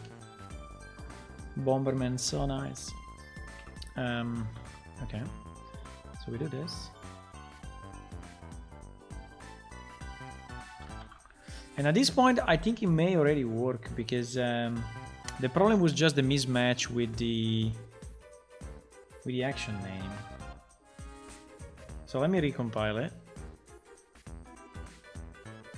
I should close the client. Did I do any changes? No.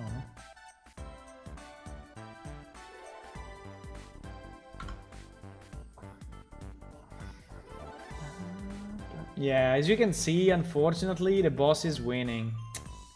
We need more people. Yeah. Rape is too strong. This one is too strong. I think this one needs like 20, I don't know, 15, 20 people. I can actually spawn a lighter version of him, I think. But we tried already with 10 people and we couldn't beat him.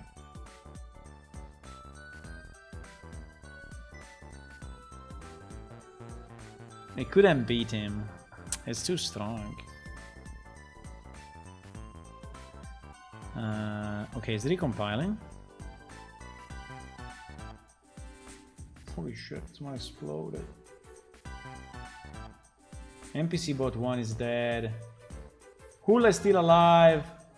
Meepit is still alive, but I don't know if you can do it.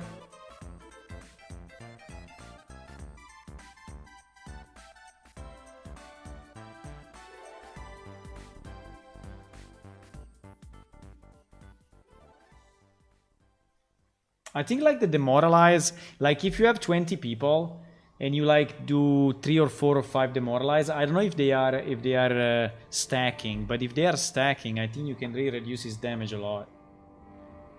Because you see that demoralize is working for 12 turns, so maybe.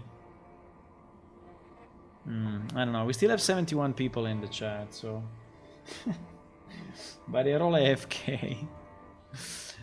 The problem of Twitch is that people are often AFK. Okay, this one succeeded, so the build succeeded. So we can start the server again. Start the client. Well, maybe we can start it anyway in debug mode. Yeah, maybe, just to be sure that we are catching potential problems. Yeah, but the reason that this was not working is because I had implemented the sector after I implemented action locations in the porting in Unreal.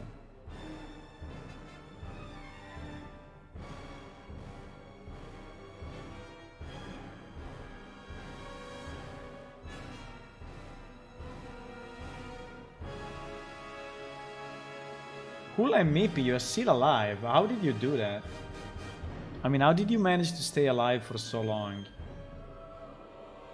Is it because he was not attacking you, or is it because you have this protection? Holy moly, what did he do? GG. GG! Hula's the last alive. Hula! Kill the boss! Hula, you can do it!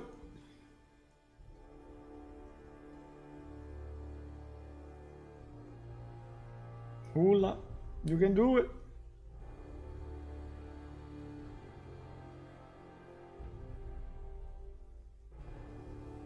Mortal Strike. It's called Mortal. You should kill him, but no.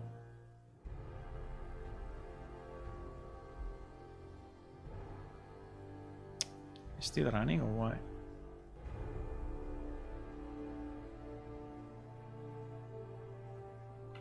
It's loading.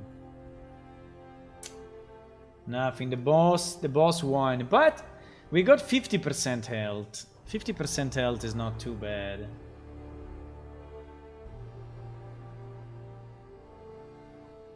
A 50% health is not too bad, but we need more people. The boss normal. You see that it says normal. Normal is the difficulty. I think I can lower the difficulty somehow, but I don't remember what is the command. But there is a command to say lower the difficulty to whatever.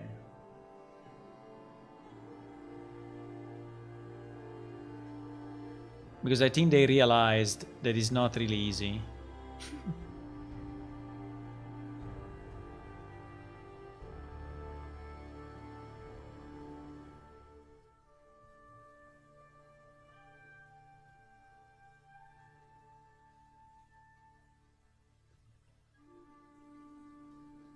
I'm just taking some of you and moving you up.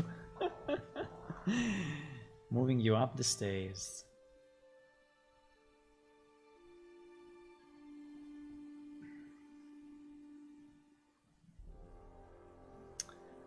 Okay, we're loading in. Trying to understand if we can do this or not. By the way, this fix will fix it on all the other locations. So if it works here, we fixed all the others as well. Why my server is taking so much time to go up? Let me see how much CPU we are using for the little guys. Little guys is called the stream avatars. We are using 6% CPU and 2% CPU. Not much. So is reasonable. Even if there is many of you, it's not using too much CPU. I think we need a way for more people to go up. Wait. I will do a change even if it's... Uh-oh, my PC stopped. Uh-oh. My PC stopped.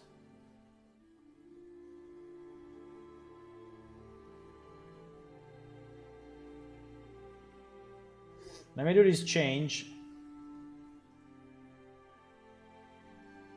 to the map so we have a connection between left and right. Even if it's a bit in the middle of the screen, I know. But until there are so many of you, at least we split it. Yeah, you see like Jason Baker is going up, Omniguard is going up. Okay. Let's go, boys. We have a game to make.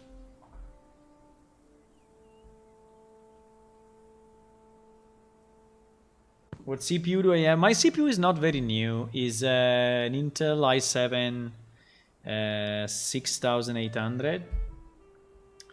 6800K. The graphic card is a bit better. Is an RTX 2070 Super. So that's definitely better. Okay, let me see if now we get the pop-up or we get... I didn't see anything, unfortunately.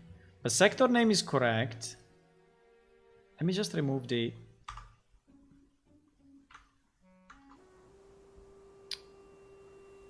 No, the debug, now the sector is correct, but still we are not hitting properly. Okay, so up to here should be fine. So there must be a problem inside this function. Let me do that. Let me put the breakpoint there and we will check why it's not triggering. Action location info. Okay. Match mesh, blah, blah, blah, blah, blah, blah, blah. So he's searching in the hash key if he can find Gugrontin Forge water tank. And he's doing a multi-find. And he's actually finding... what? is finding 535. I think we have a bit of a problem with this. What?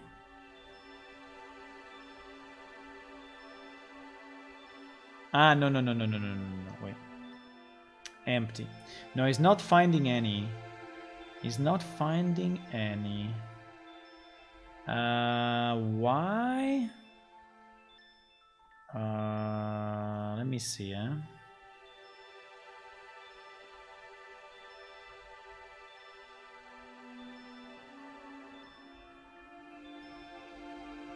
I think he's not finding it because the way it's built is strange though. What is the one?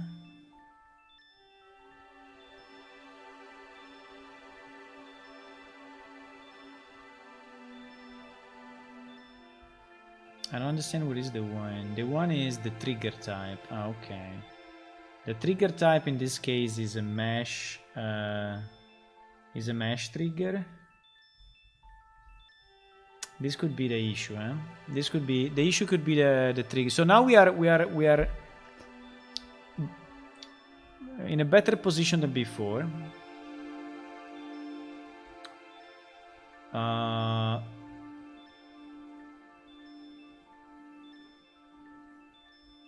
Trigger type.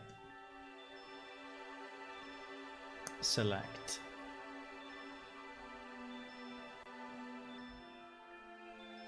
Trigger type select.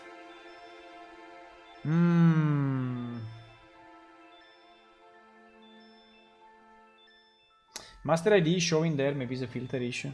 Now I think it's just a problem of the way we built our hash string, but because you see that the action list has, for example, 1 and then length main open book. Now our hash key as generated is 1 granted forge water tank, which actually is correct.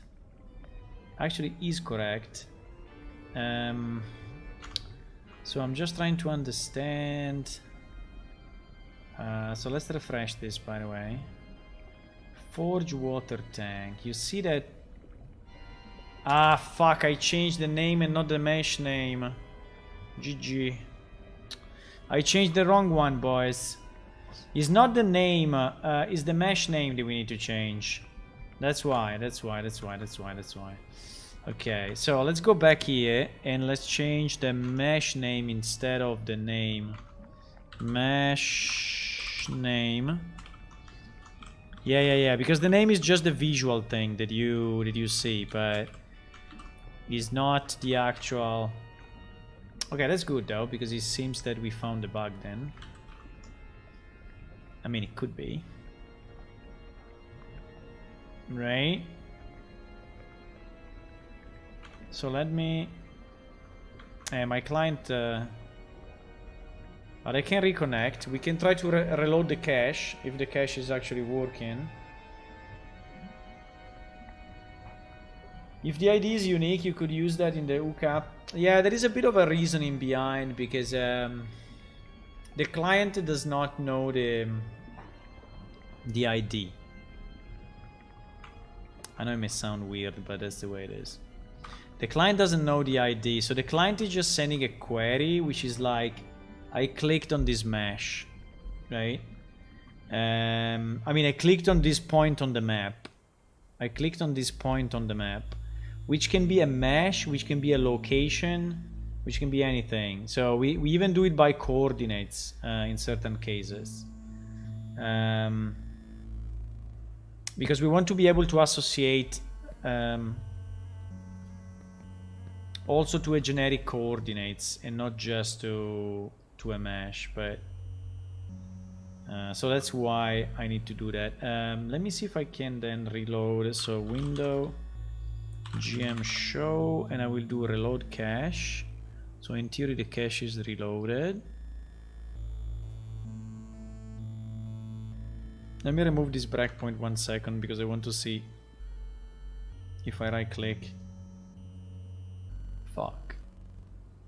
The answer is still no. The answer is still no. Fuck. Why? Why? Force Blast from the Flush Clan Anvil. It didn't reload the... It didn't reload the mesh name though, huh? For some reason. It reloaded the names and the locations, but no, this is still called Clan Anvil. Why, how is it possible that it's still called Clan Anvil? How is it possible that that is still called? Refresh.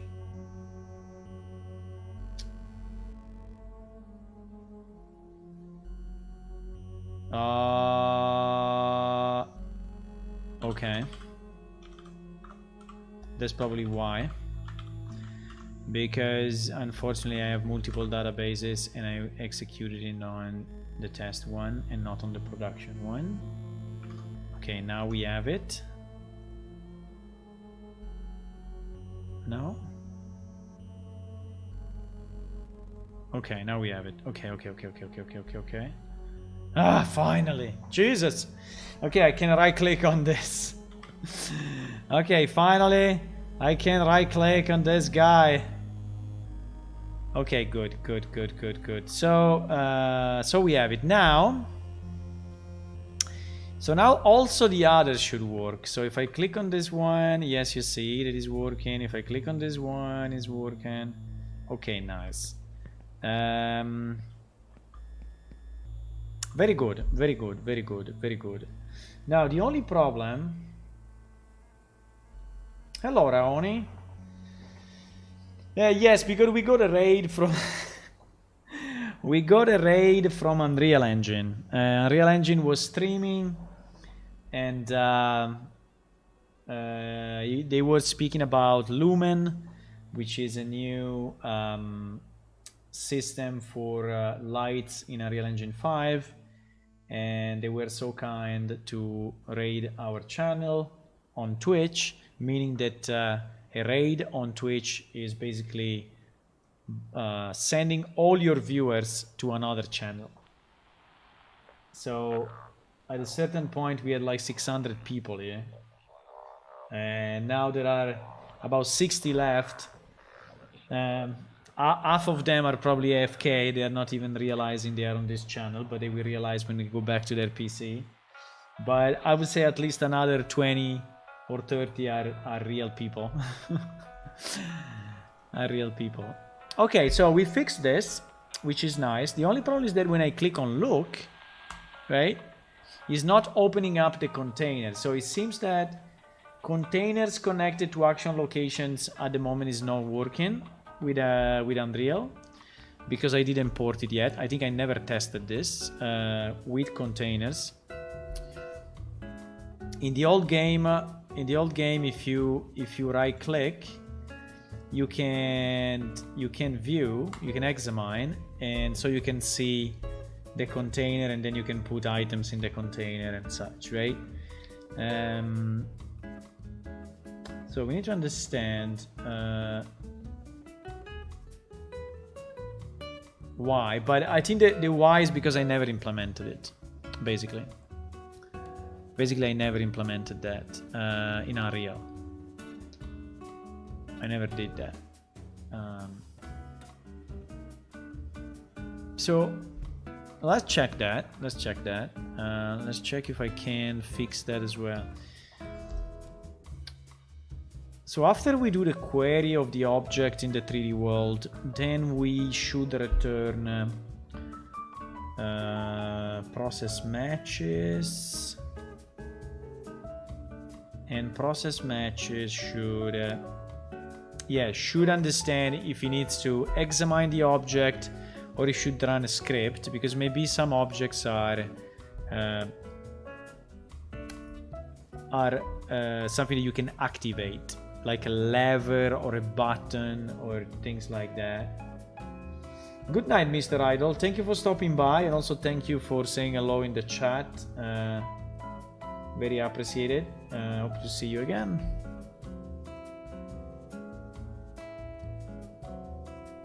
Have a good night. Usually I'm streaming in the evenings between 9:30 p.m. Central Europe time and midnight. And then I'm streaming in the weekends a bit more, like Saturday, pretty much the whole afternoon and a bit of the evening. And on Sunday, I stream in the afternoon, right? Yeah.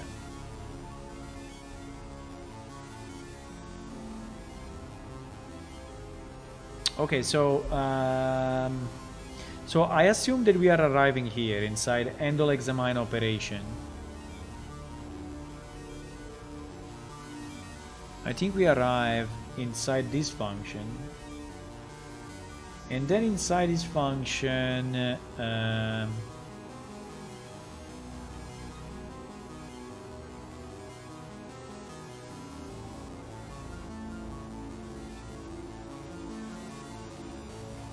I'm very interested to see if he's finding the real item. Okay, let me try to right click and see if this is actually getting any output. No, okay. He's not finding the real item.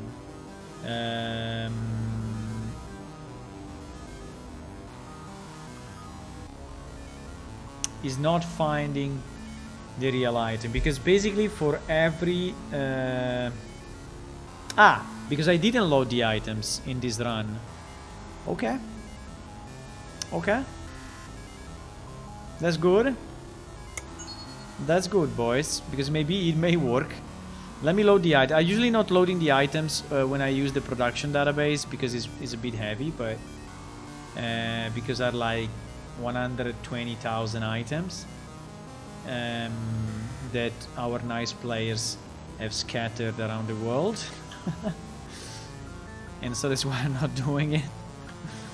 But I think we will. There is a problem though, because that item potentially I think I need to check it though, because that item may be in another instance, and at the moment I'm not loading items on other instances in Unreal. There is an interesting point, huh? There is an interesting point. Let me see. Let me take the water tank. Yes. The water tank should be associated, as you can see, is associated to container ID 1913 whatever. So there is actually a real item that is backing up this fake item in the world.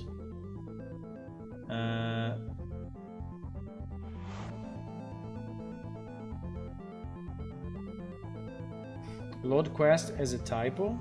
Where is it?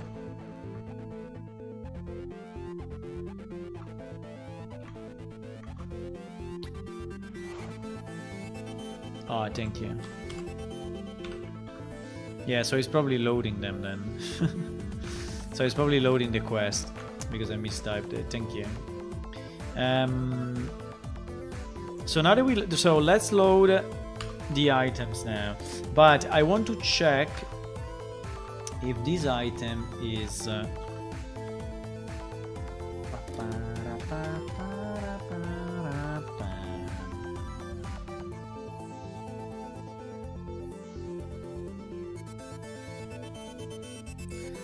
I want to check if this item actually exists, but for sure it exists, but I want to see if he has something associated.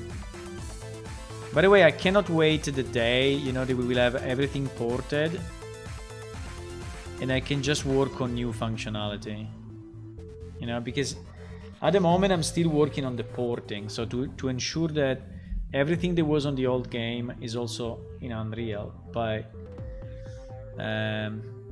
I cannot wait to really start to improve and change stuff, like this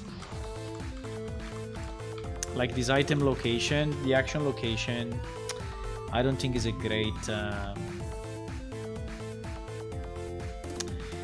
yes, location instance 1. So actually that item is hidden.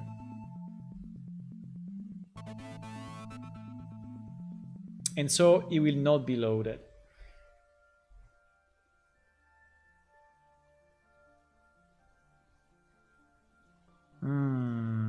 So what should we do? Should I enable the loading of location instance 1? How many items we have in location instance 1? Millions, huh? We have millions of items in location instance 1.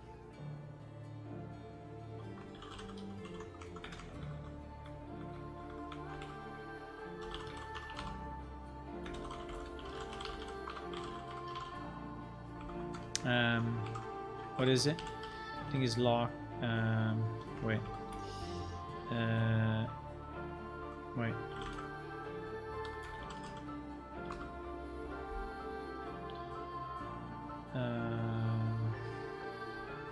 Fuck.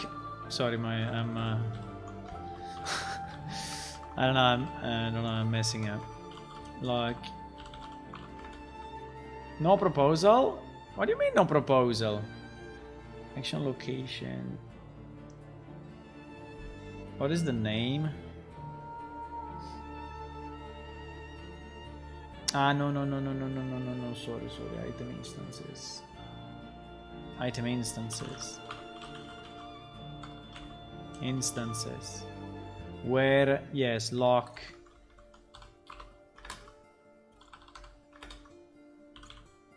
Lock instance, yes. Equal to 1. Sorry, I wanted to execute this one, eh? Took me a bit, but I did it. 891. Holy shit. 891 objects scattered through the world in instance 1.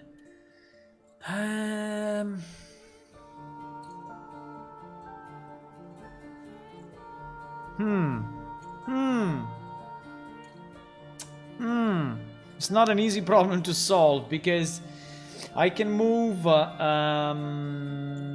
There's a bit of the mess that we have in the database, right? Because it's a production database, so there is a lot of data created by players, people dropping stuff to the ground, game masters creating objects for events and putting them in different instances, and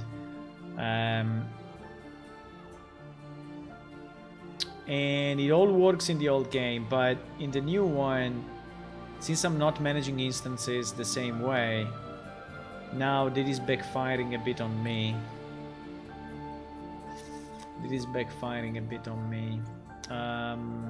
We could decide that a specific instance is dedicated to action locations. I don't know why we didn't do it.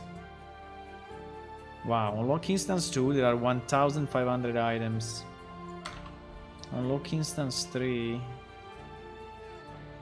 there are 278 items. So basically there are item in every freaking instance. If I think I can go up to 1,000, there will still be items, you know? 98, 409. I think I can pick any number probably. 86. Holy fuck. In number 15 there are 598. Holy Jesus. How can I fix this? Basically any number contains items. Any number. Any number. Let me try 128, which is kind of a weird number. Oh, 128 finally is 0. But maybe 125 is not 0. Okay, I don't know.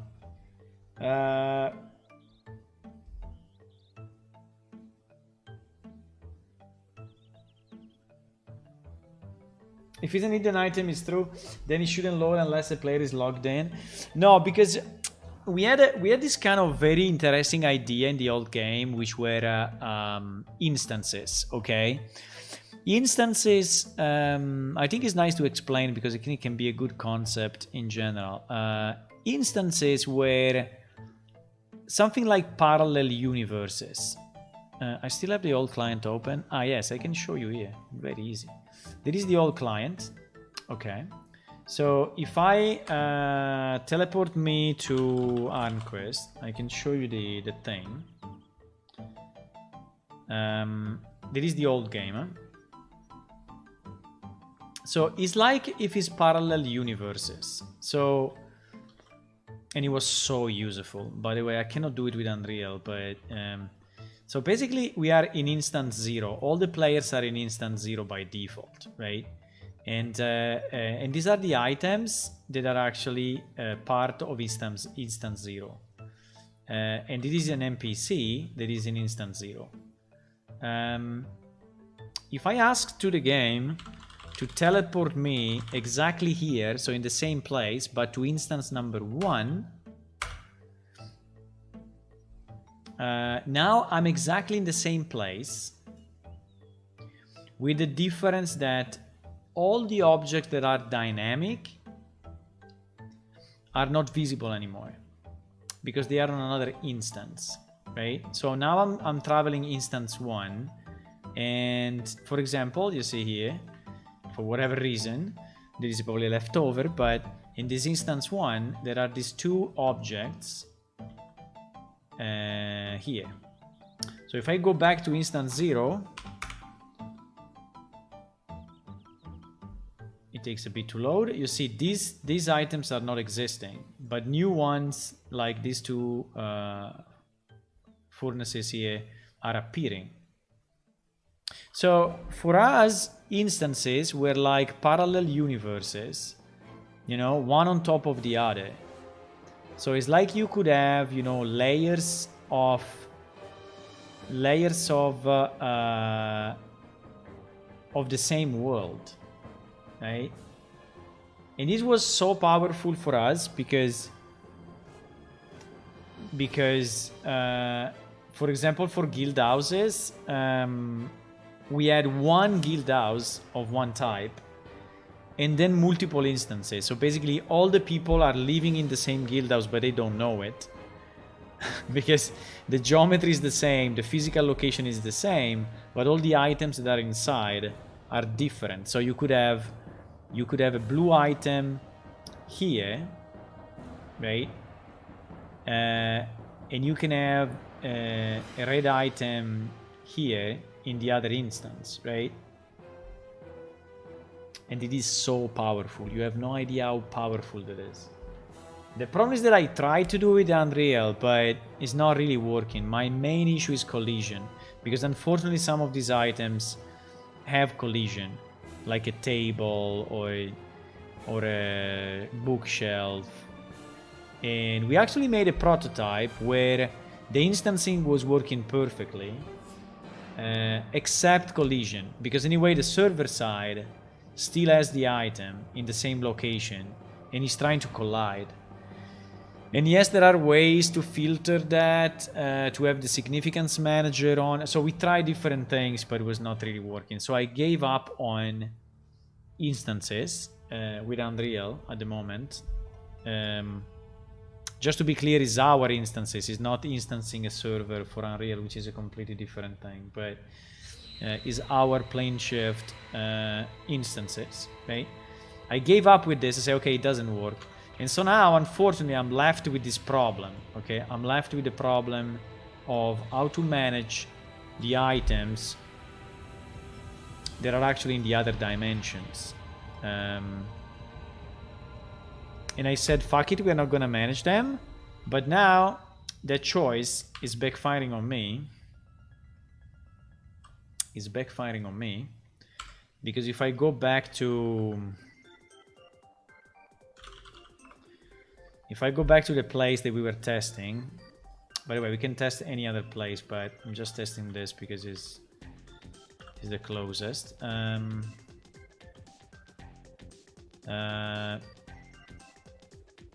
If I go back here,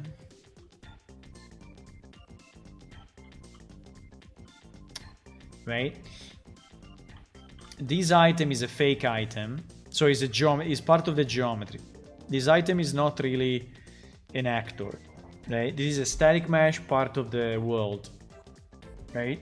But I can right click on it, I can use it as a container, and I can put items into it if I want, and I can use it as a quench tank, so I can actually, you know, cool down metals. But the actual quench tank exists, is just in another layer. So if I teleport me here 1, you see that it appears. So this is the real item that actually you are accessing when you right click on the other guy.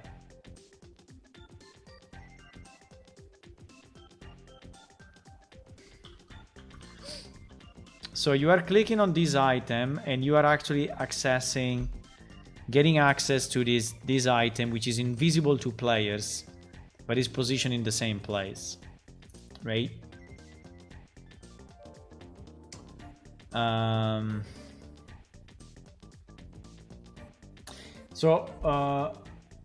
Isn't the instance in Unreal Engine just a level map? No, instancing, usually in Unreal Engine terminology, instancing, well, there are two types of instancing. There is one which is instancing a mesh, which we are basically instancing a copy of an existing mesh to load it quicker, so Unreal Engine knows that it's just a copy. And then there is server instancing, like you are launching another server to create an instance of your world, which is parallel to, but which is an extension, for example, of your world, right?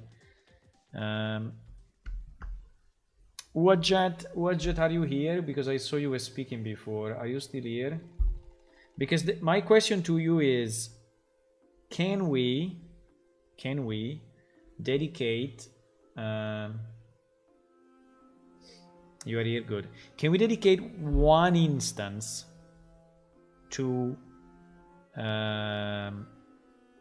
action locations?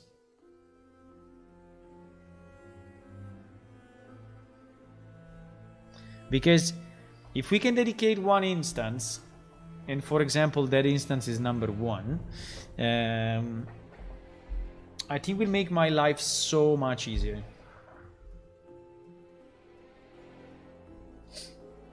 But it seems that at the moment that is not the case. You see that there is an anvil as well here. There is an anvil and there is a forge, right?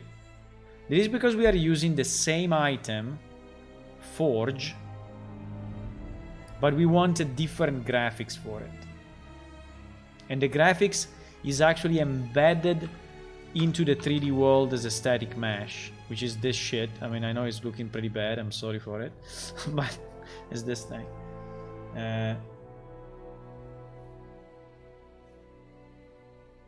You have multiple meshes that act as a single actor, as if they are... Yes, exactly. Well, it's a bit more than that, because I have... Basically, I have... Oops. I have one actor, which is that forge, right? Which is a static mesh, and so is not an actor for Unreal Engine, right? Which has a specific shape that we like because we want that shape to be that way. And then hidden from player view, so completely hidden from them, I have an actual forge item, which is an actor, which can be of any shape. It could even be empty geometry, but anyway, in this case he has a shape.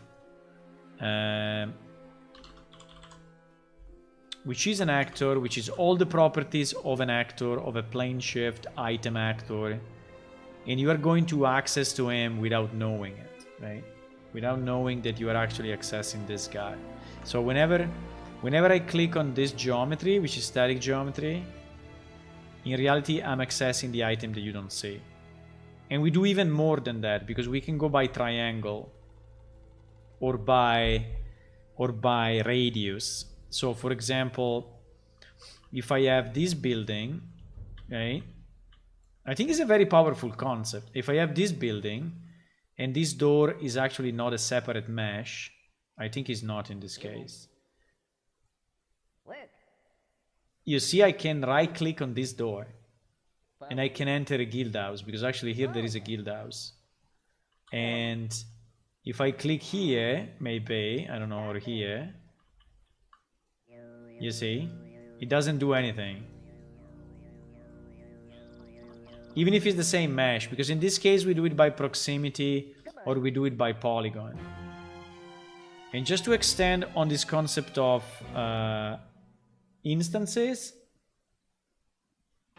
when I click, I only this to the roof. Okay, it's not a guild house. Okay. It brings you to the roof. Pretty cool, by the way. I like that. We should see if that works in Unreal. I don't think it does. It's a simple teleport. Okay. That's something else we need to test. But basically, yeah, the point here is why we have 100. How many we have?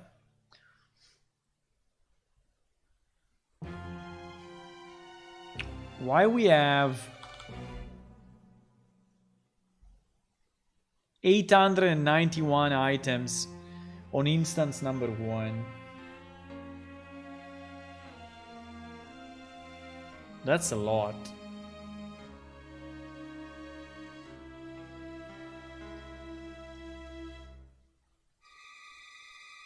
That's a lot. I don't think they are all action locations.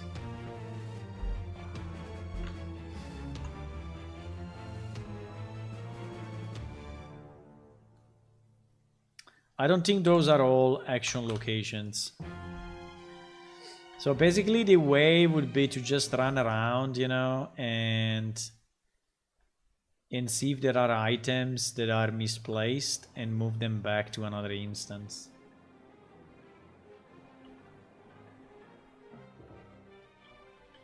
Yeah, you leave the lower instances for devs. Yeah, that is exactly what we should do. So for example, look at this. Look at this. Holy moly. This is instance 1, eh? I mean instance 1. Look at this. At these nice porks. So probably there was a market here or an event. I don't know when, but it was an event some time ago, long time ago. 891 are all you actors, yes. Only in instance 1. Actually, the number of total items that we are loading is 150,000 as you actors in the whole world. And I agree it's a bit too many. People are littering our world, but for example, for example, look at this, okay? This is something that we have set up for an event, right? And you know, every table has bread, slice of bread. So only on this place there are like 10 items. Here is another 10. Here is another 10. Here is another 2 or 3 or 4. All these benches, all these are all you actors. The barrels, you see? So it's very easy to go up in numbers. 150,000. Yeah, in fact it takes a bit when I load the full set. Yeah, I'm amazed that it works, you know? But we have 1,500 NPC. 1,500 NPC and about 150,000 items, but in Unreal I'm not loading them all because so at the moment I'm cutting off. So at the moment I'm loading only the one in instance 0, okay? The one in instance 0 are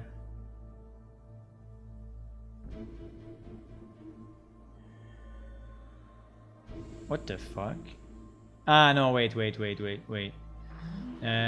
This includes is 1,800,000 items, but this includes don't panic.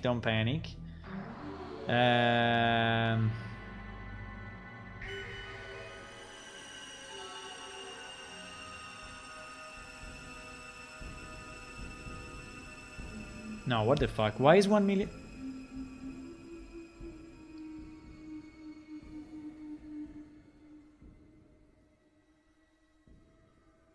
Ah, yes, because yeah, don't panic.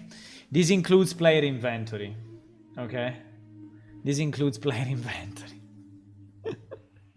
That's why, because item instances is not all the ones on the ground, okay? It's not all the ones on the ground. These include player inventory. So including player inventories, we have 1,800,000 items, but those are definitely not actors. Okay, so I was a bit scared for a second of that number. If I take only the ones that are on the ground, meaning that they have a sector which is different than null, right? And lock sector ID different than null, or we can say greater than 0, which is the same, because 0 is not a sector. Much better.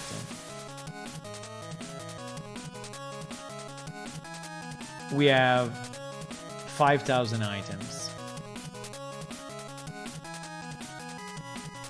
I think 5,000 is pretty low though. But I think it's good. So we have so we are loading 5,000 items. This is excluding guilds, okay? Because guilds have a ton of items. So the 150,000 I was saying before is including all the guilds.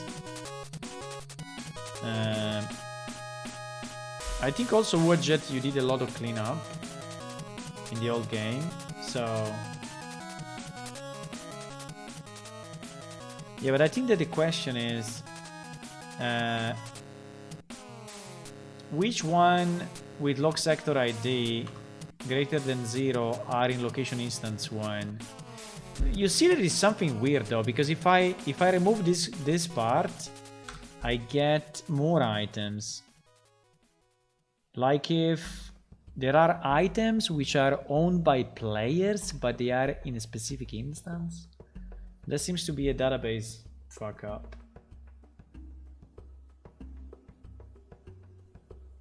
Yeah, they are all mesh actor in the landscape, yes. Still a huge game. Yeah, we made a huge game. Well, let's say that the game is not huge, but I mean, it's big to be an indie, you know, kind of do it in your own free time kind of thing. The weekly market in Idla East. It doesn't look like really Idla East, but okay. Hydla, you probably say Hydla. Huh? Okay, anyway, all of this is in instance 1. You know what we can do, just to go on with our work? We can load everything including instance 1. Okay, let's do this. It's anyway 800 items, so it's not too much. I think we can live with that. Let me stop the server. Let me search when I do the initial loading. So the initial loading is done in Cache Manager, I guess, in preloading of no, it's done not here, it's done in Spawn Manager, in repopulate items. Go please in Spawn Manager, you can do it. In repopulate items, yes. Repopulating items, load word items. So at the moment I have explicitly hard-coded the skip of all the additional instances. So I'm just not loading them. Is it inside this function? There should be a for now skip whatever.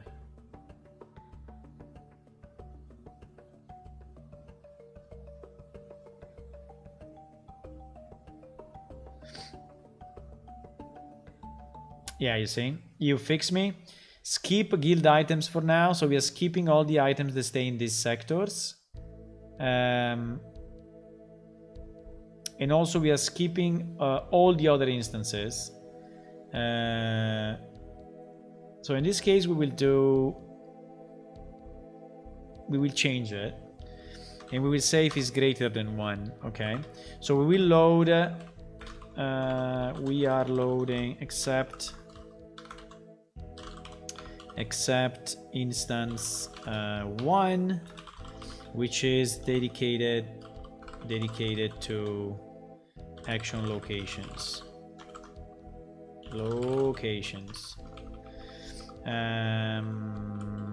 Okay, now the problem, okay, so let's do this. Let's load it this way. The problem we will have is that now the item will actually physically be visible. Because now I'm loading it in Unreal, and in Unreal we don't have instances. So the item will be physically there. And that's obviously not very nice, but what we can do, we can move the item. Because there is another problem. There is another problem. We are checking for distance from the item. So if you... the reason the item is really in the right place is because if you are right-clicking on the item and using the container, and then you move away from it, the game will tell you that you are far away, right? From the item, so you cannot use it. That's why in the old game, and this is the old game, we are having those items exactly in the right spot, so that you can use them like you see here, right? So they are likely on top of the alternative item. So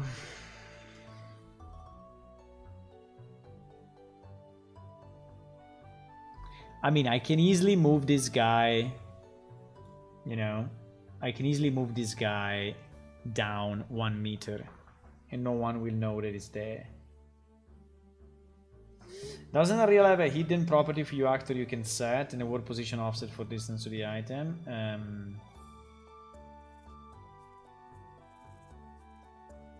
Yes, you can make them hidden, but for example, what I've seen is that if you make them no, I mean, you can make them not visible or hidden in game. So there are two flags. What I've seen is that if you make them not visible, they are just not visually there, but for example they collide. The collision is still there. If you make them hidden in game,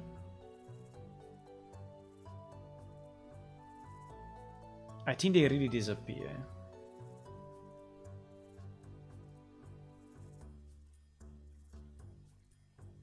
And I think this can be a good solution, actually.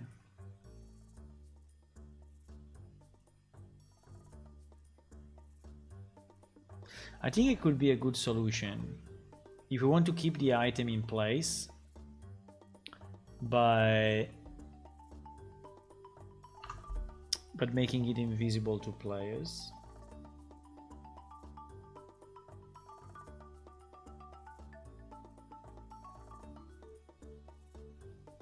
I'm thinking, but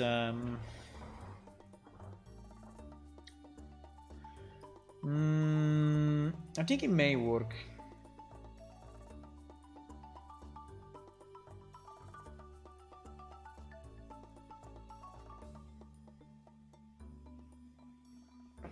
I think it may work. So basically what I will have to do, no, we can try.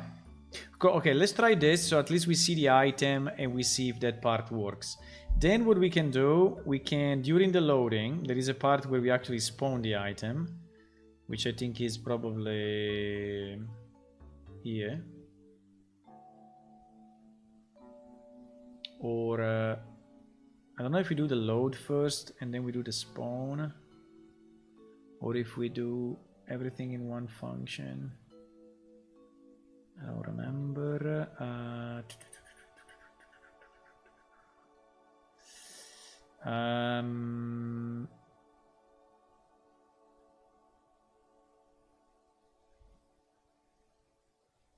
No, it should be under load.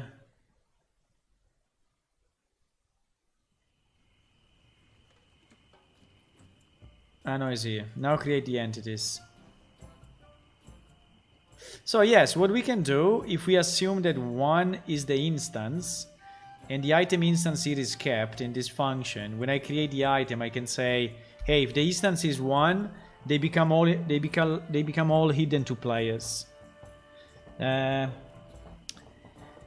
know what is the only problem is that in the old game, game masters were able to see those items. because maybe they need to modify them. And so if I make them hidden to players, I think we become hidden for everyone. I mean, if I flag the hidden in game, it's probably becoming invisible for everyone. And in theory, what I need is that is invisible only to the players. But like, as you can see, as a game master, I'm a game master here. I can see the item if I go in the right instance. If I go in the other instance, I don't see it anymore, right?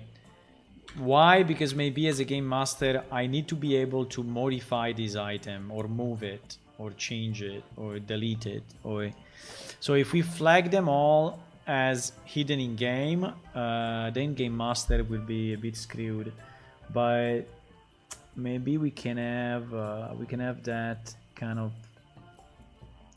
because the hidden in game is global, right? So if I flag it hidden in game, we will flag it for everyone.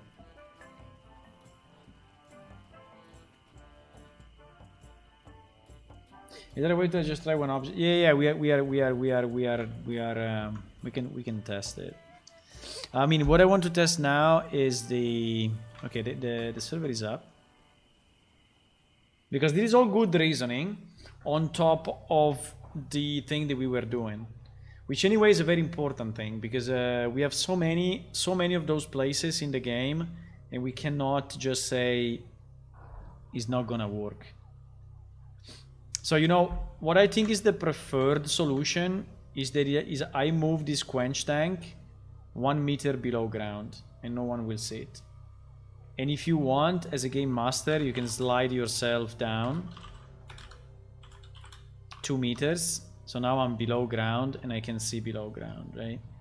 So if I mean, it's not perfect, but like if that quench tank was just here, just below the ground, a normal player cannot see it and cannot click it and cannot do anything. And he will think is this one. So the only problem is that then we need to go through all the items and move them 1 meter down. And sometimes maybe 1 meter down there is the next level, because maybe it's a house, you know, maybe it's a house, it has 2 floors, and so if you just move it down, it will appear at the lower level. So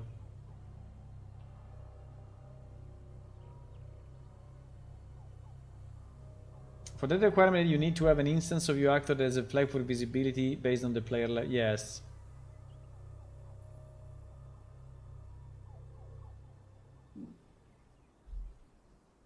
Yeah, I can have a toggle gravity widget. I can have a fly mode fairly easily.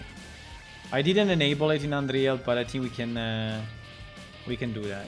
We can have a fly mode for GMs that you can really fly around completely. So it will be nicer than the old game where you cannot really walk in the air, but here you can. I mean, we can do it. We can do it fairly easy. Well, let me just set the time to, because it's always midnight when I join, and so it's always all dark. Let me set the time to 10 in the morning. So yes, now we are loading all the items, and as you can see, we are loading also instance 1. As you can see, compared to the old game, we have exactly the right items in the right place, which is anyway good, because it means that the conversion works. Now I want to see if I click on this thing. Let me remove the back. Well, let me check the real item. Fuck, we don't get it. Okay, we didn't get a real item. I don't know why, but we didn't get it. So it seems that this one is actually not connected to this one for whatever reason. But this one in theory would be working if I could recognize the real item, right? Okay, so we need to understand why action get real item is not working, because at the moment it's not. Let me understand what get real item does. It's probably working on instances though. You fix me. This is where the item get associated to the 3D item with plan. Yeah. So these you fix me are my Unreal Engine fix me. So are my notes that. Goodbye, one learner. Have a good walk. Hope to see you again. This is where the item associated to the 3D item need to plan out to. Yes. So.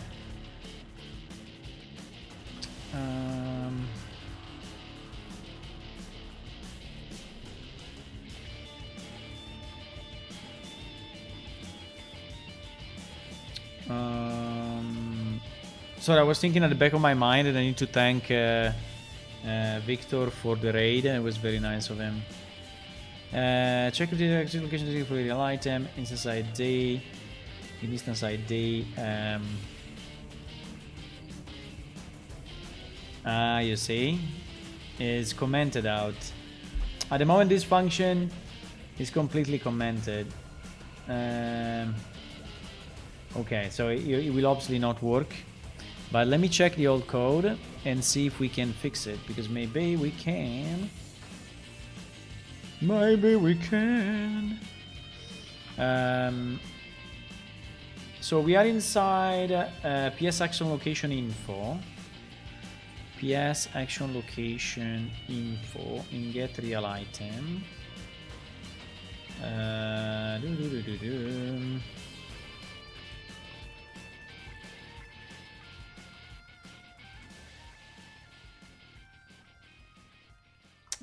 Wait. I'm lost already. PS action location. Where is PS action location in the old code? Should be under bulk objects, I think. Because the old code was structured in libraries, was a bit different, but PS action location info, yeah, I think is here. And so if I search this guy, okay, here is the old code.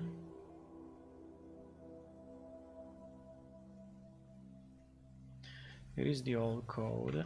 Okay.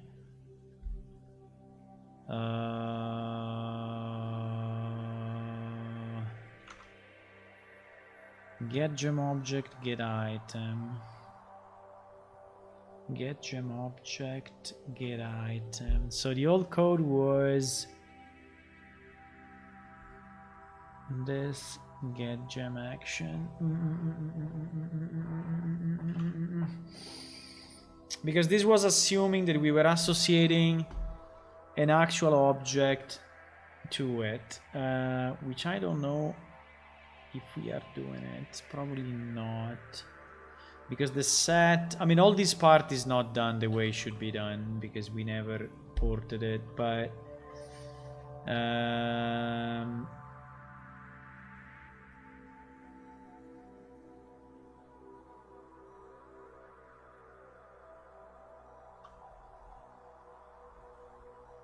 so the set gem object should become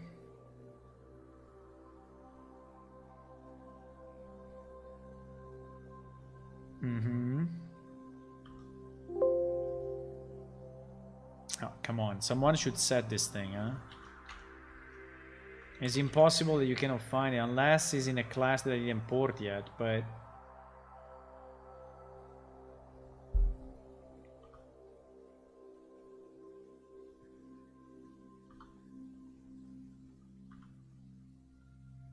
what the fuck? We are not setting this? It's not possible. Maybe we don't use the set, but we just associate it to the...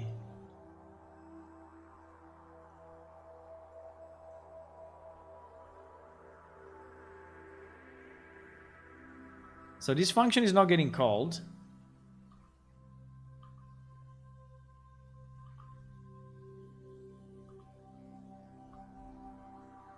There must be another place. What?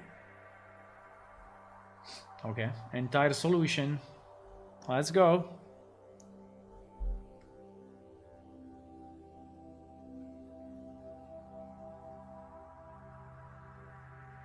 I think I understand a bit. When people see the number of viewers, they come more easily. Yeah, for sure. I mean, you want to join a stream that is active, you know, and if the stream is not active,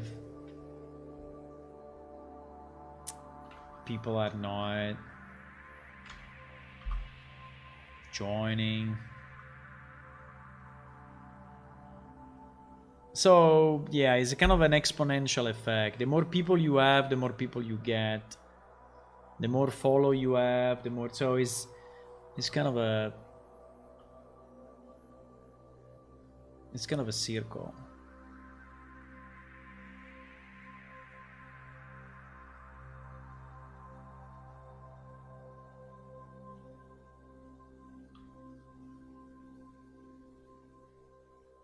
So there must be a place where we are setting the action object. Maybe it's in the loading, I don't know where is it, but I'm just trying to find out.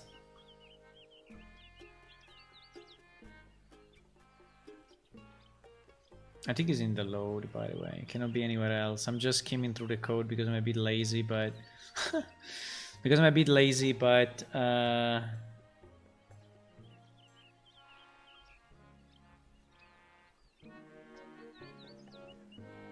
fuck.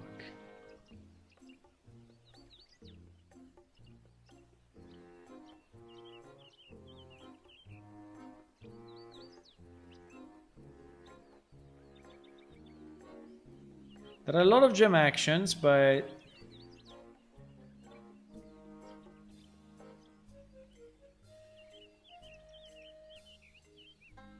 the pumpkin hour. What is the pumpkin hour? What is that?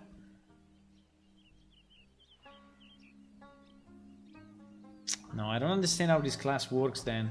Who is setting? Maybe it's in the constructor, huh? Yeah, it's the constructor. 100%, because it cannot be anything else. If it's not set through the function and is not set, must be the constructor.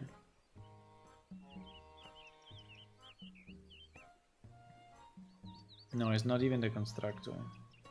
GG. Okay.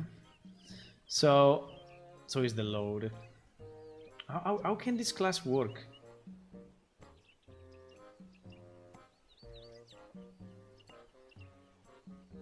How can this class work if proximity select trigger action occasion blah blah blah blah blah blah blah blah blah blah.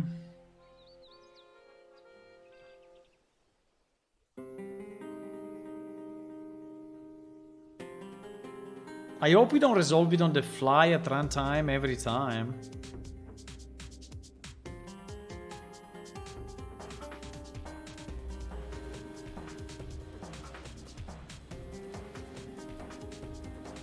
Maybe we resolve it at runtime every time? Because this function seems is not used.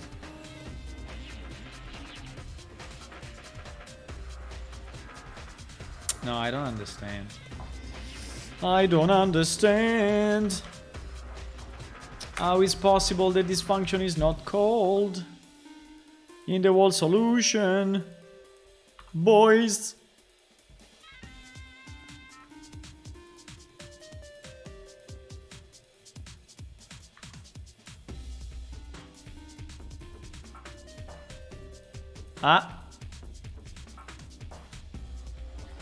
Gem item, because this one was the father class. Gem item, item dataset, item object, this.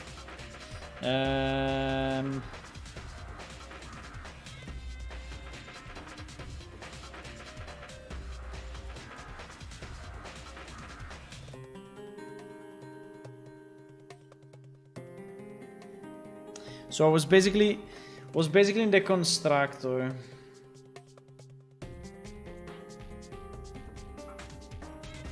Okay, but we don't care. I mean, we care, but we can do it differently.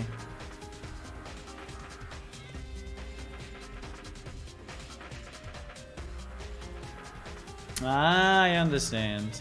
And the beautiful car. It's changing to the pumpkin, huh?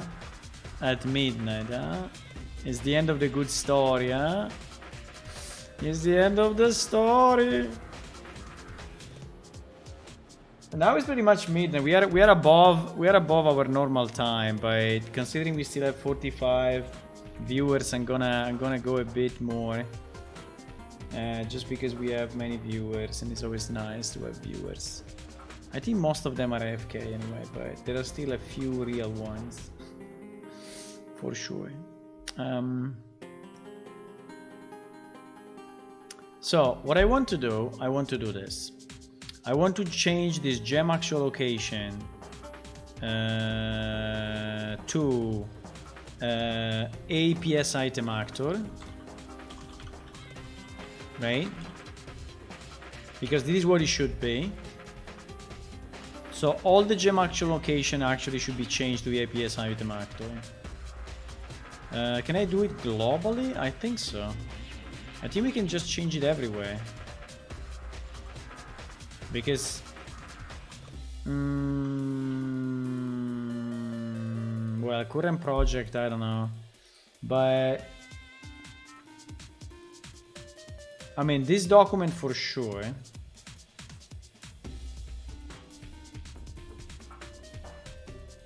And I mean current project, I don't want to break too many things, but and also the CPP as well. Now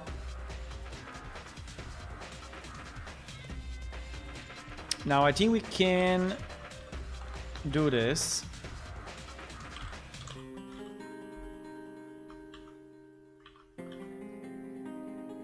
I think we can do this.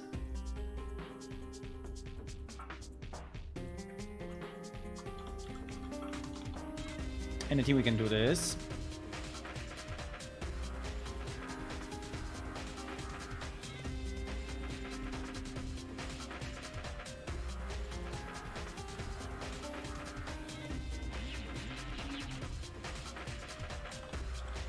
And I think we can do this.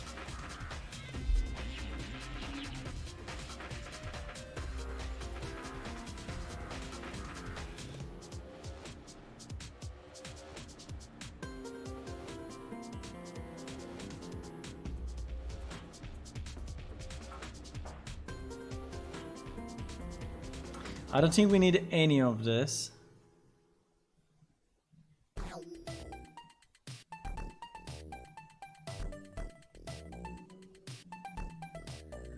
Because if we do it properly, wait a second, let me check the old game. Let me check the old game on PS Action Info.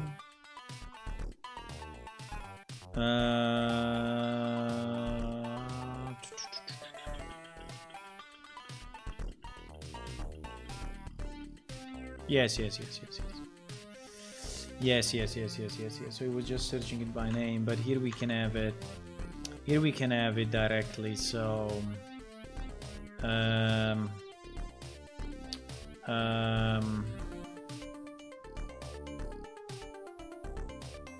think it's so much simpler. It's so much simpler. So we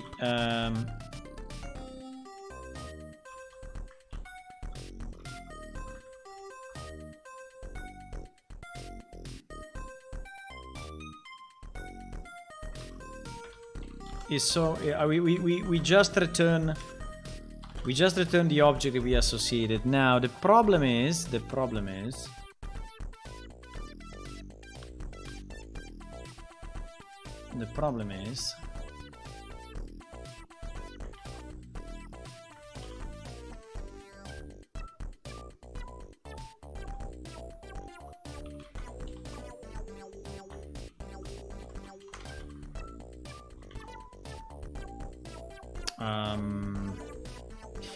how to set it, right? How to set that thingy.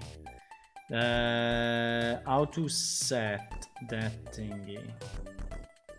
I think we need to set it when we are setting up the container. So I think that I'm not completely sure of that, but wanna become famous? No, thank you. Hello, Baxus. Yeah, I saw your message. I started. Yeah, yesterday was down. Sometimes I keep it down, but it's up now. If you want to try, if you want to test it, I can leave it up the whole night if you want.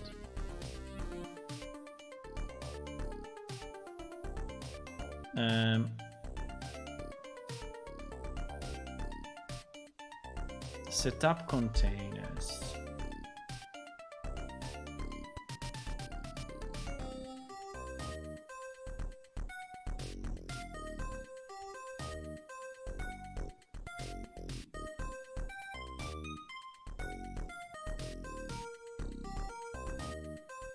Set instance ID.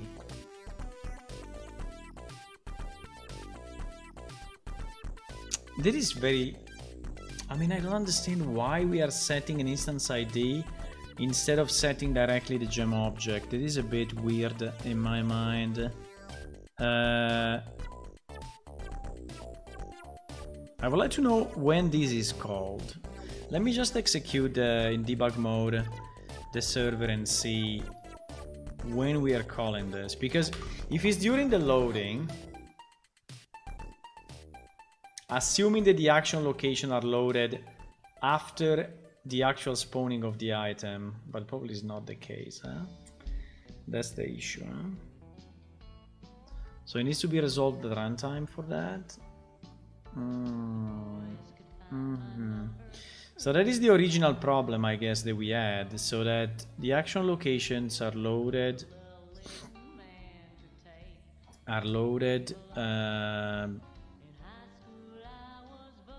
before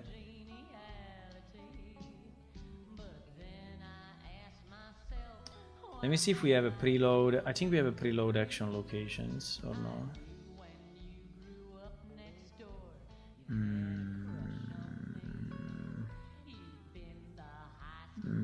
No.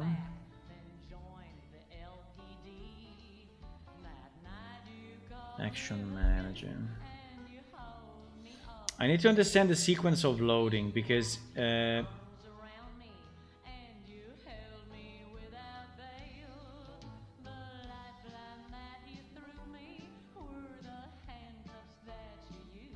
need to understand.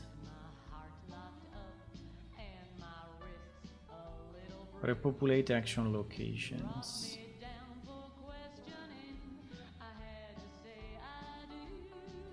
Repopulate action locations. I hope that this one is executed in spawn manager after loading the items. That doesn't look like. Because we need that. We need that.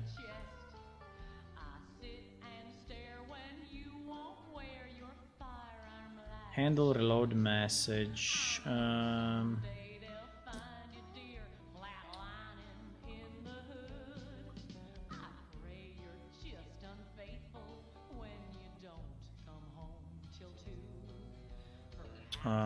Why is not... What?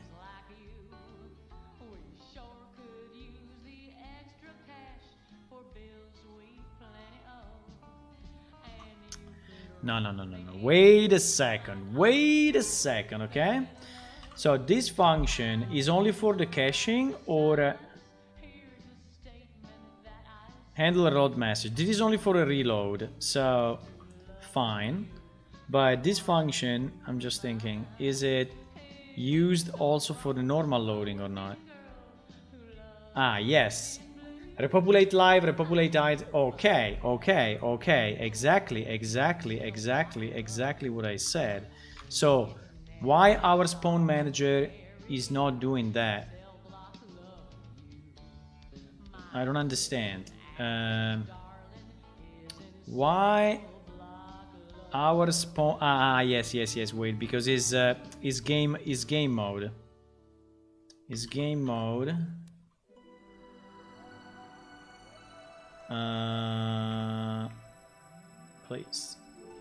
Please.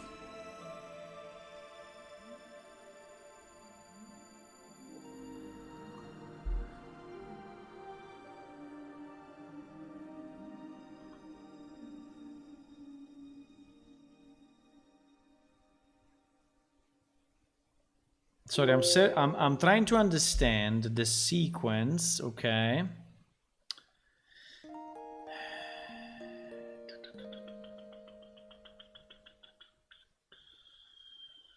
Repopulate action locations. Is done after the items. Okay, this is the only thing I wanted to know. Okay, it's done after the items. So actually I have all the items loaded in game and I'm doing the action location. Perfect. That is exactly what I needed. So actually I can load inside the repopulate action location the actual item and not just the ID through the XML. Like I can improve the code a lot. I can improve the code a lot.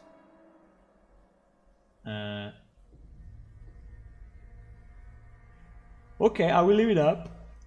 I will leave it up for my night, which I guess is your evening. Or whatever, but yeah, I will leave it up. It's up now. It's up now. Repopulate action locations. Okay, so this is good. I think we need to probably okay. But I think we are in the good track, eh? We are on a good track. We are on a good track. I don't understand this thing. But you know what?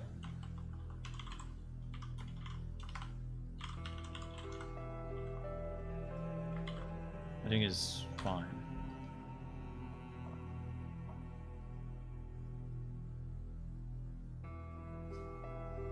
By the way, boys, if anyone is new, first of all, thank you for being here. But if you want to ask any question about the game, or if you want to ask any question about Unreal Engine, you can do it.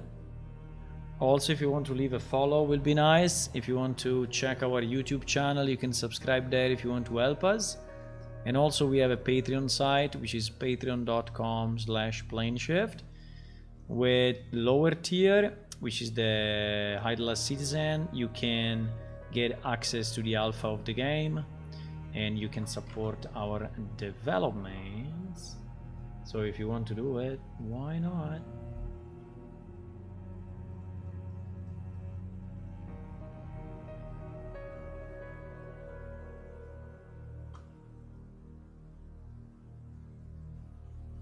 Yeah, this part has been butchered a lot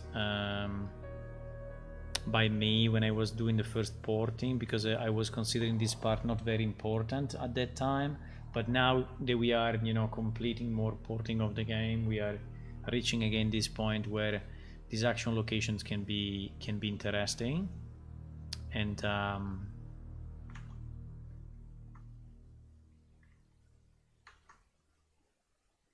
so I think I'm gonna start it now and see when we reach this point of PS action location setup. What was it? Setup something. Setup container. Yes, we have this breakpoint here that I want to see if we reach it. Basically, this should be called for every container we are setting up. And I think that the way we are gonna do it, instead of doing this set instance ID, I think we will just set the item actor, so the Unreal Engine actor that we are getting from the XML, which I think is perfectly fine. Which is this container ID, right? Which, if I look in my sample action location, is this guy. Which in theory it should be loaded, because we are loading the items before doing this part of the action location.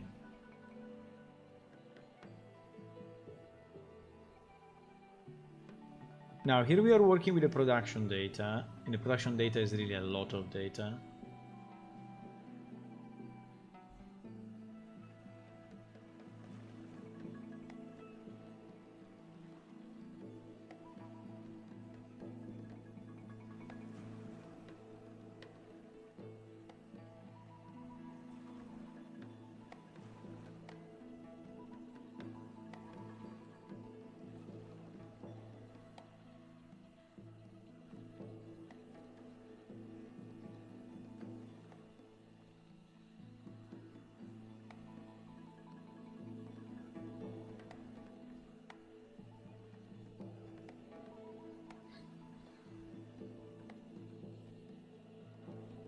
And I think I will go soon anyway, because I start to be very late, but...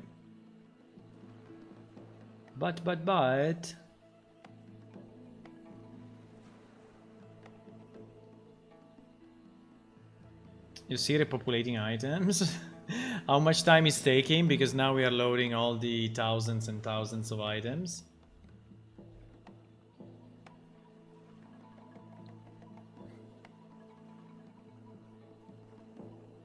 But it's okay. When they are up, they seems to be managed by Unreal pretty well. So, I mean, it's not killing my PC. It's just the time that it takes to load them, because is yeah, you see now is like loading them all. Okay, so here we are loading the action location. So I want to see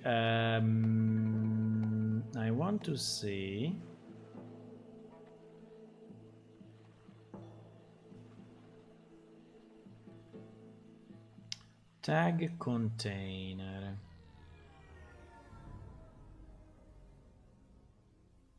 A shelf with history books. So for example, this one is a shelf where you can read history books, right? And I want to understand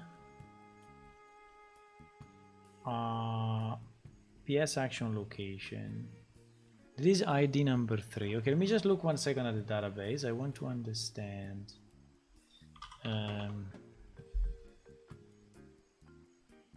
But yes, it has a container.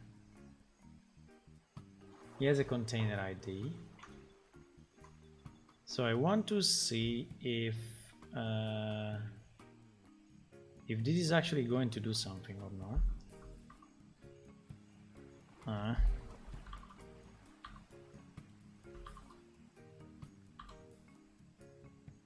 Get attribute, yes. Set instance ID. How do I see? Well, it's just setting. I guess we have an attribute. Instance ID equal to 0 though. Why?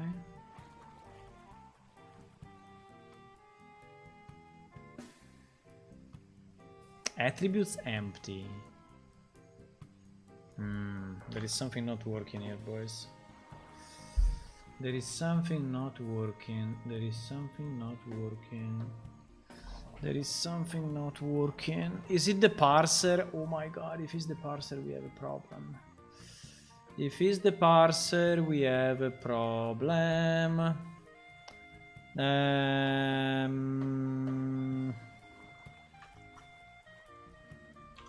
Action location.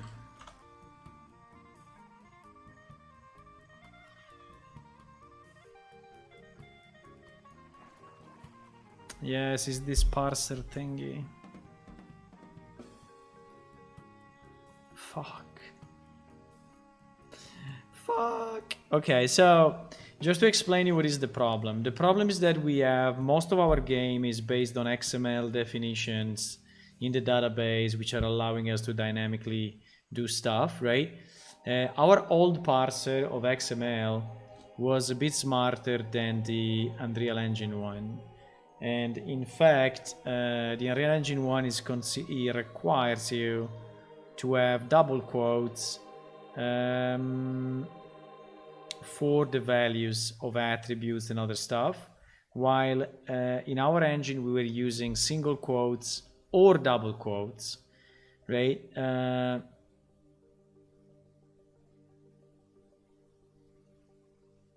Now, the problem is that our data is so much that I'm thinking it's probably easier for me to change the parser, you know, to modify slightly the parser of Unreal to accept also the single quote. Because if I have to go manually, or programmatically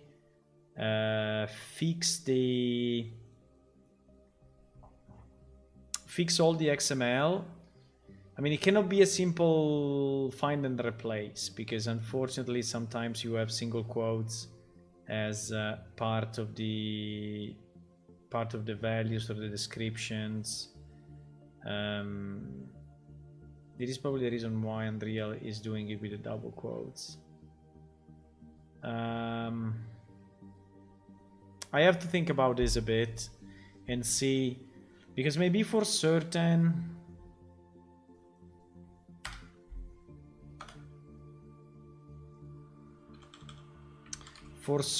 tables, because for example, look at this one. This one is not an XML, right? This one is just a description, and obviously he has a single quote with Lang's spirit in the temple. So if I just do a massive replace, it's not gonna work. So I need to know that it is in XML and it is part of an attribute, and I don't know, what is the WC standard say for XML attribute definition? W3C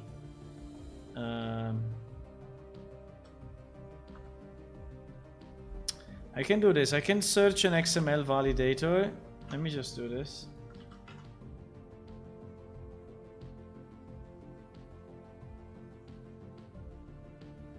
Check your XML. No errors found. You see there is any way considering this a valid tag. It's considering this a valid tag.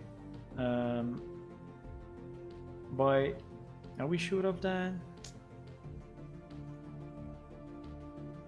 XML format, single quote or double quote.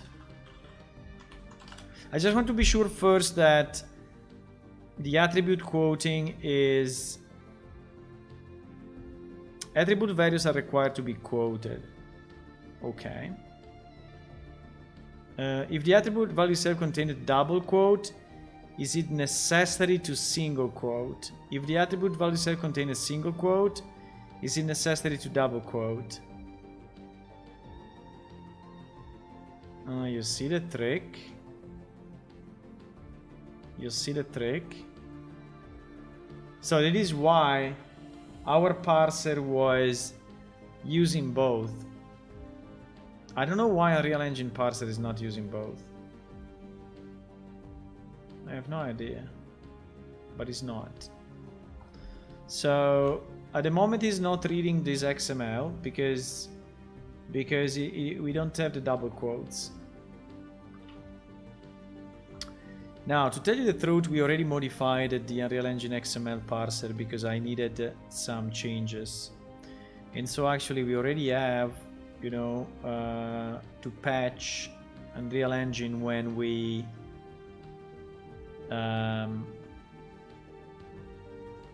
release. So under XML parser, I already did some changes. And I think I can just decide to do it again. I can just decide to do it again.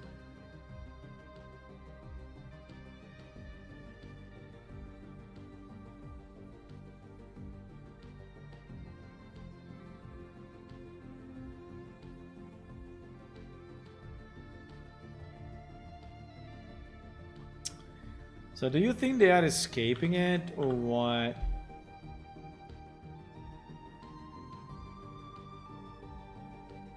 Huh?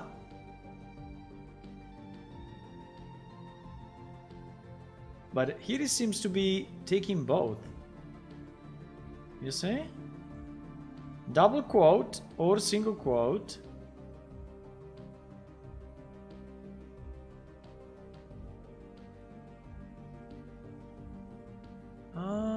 Then why is not working?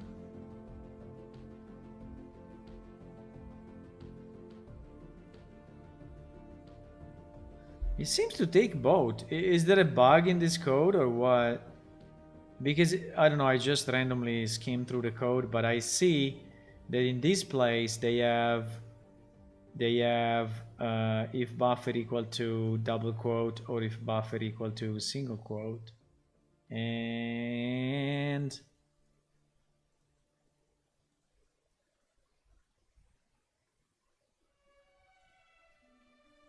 no closing quote for attribute. Probably it is just a pre-parser though.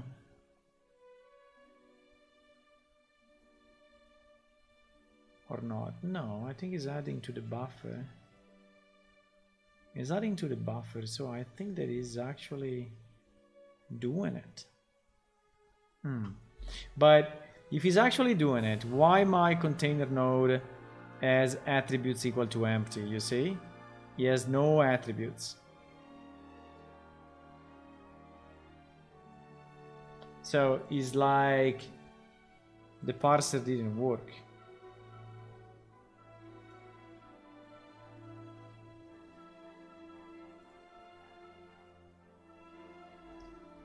He's always saying attribute empty. Container description. Let me see.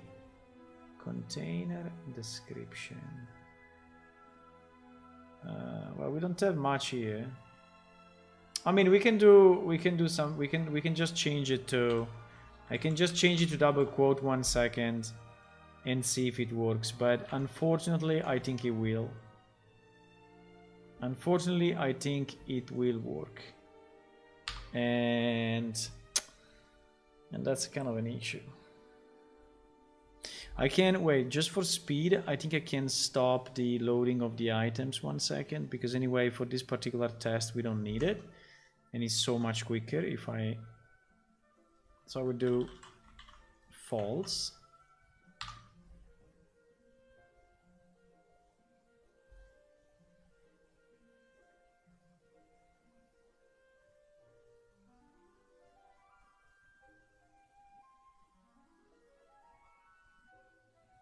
Yeah, but now it's too late, boys. I really need to go.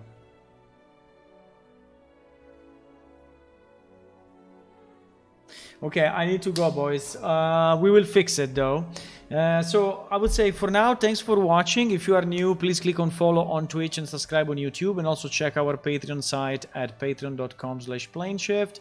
If you want to support some indie game development just for fun. And if you want to get access to the alpha.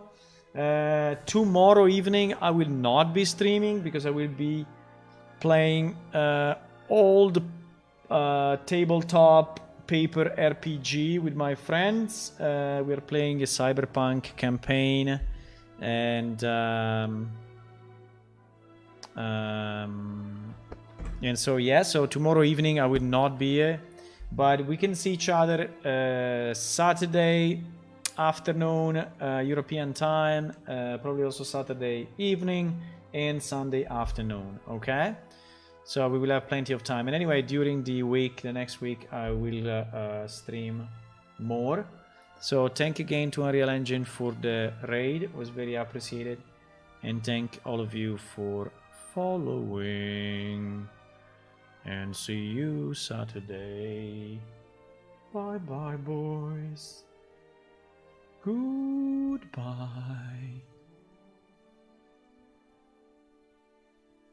Goodbye.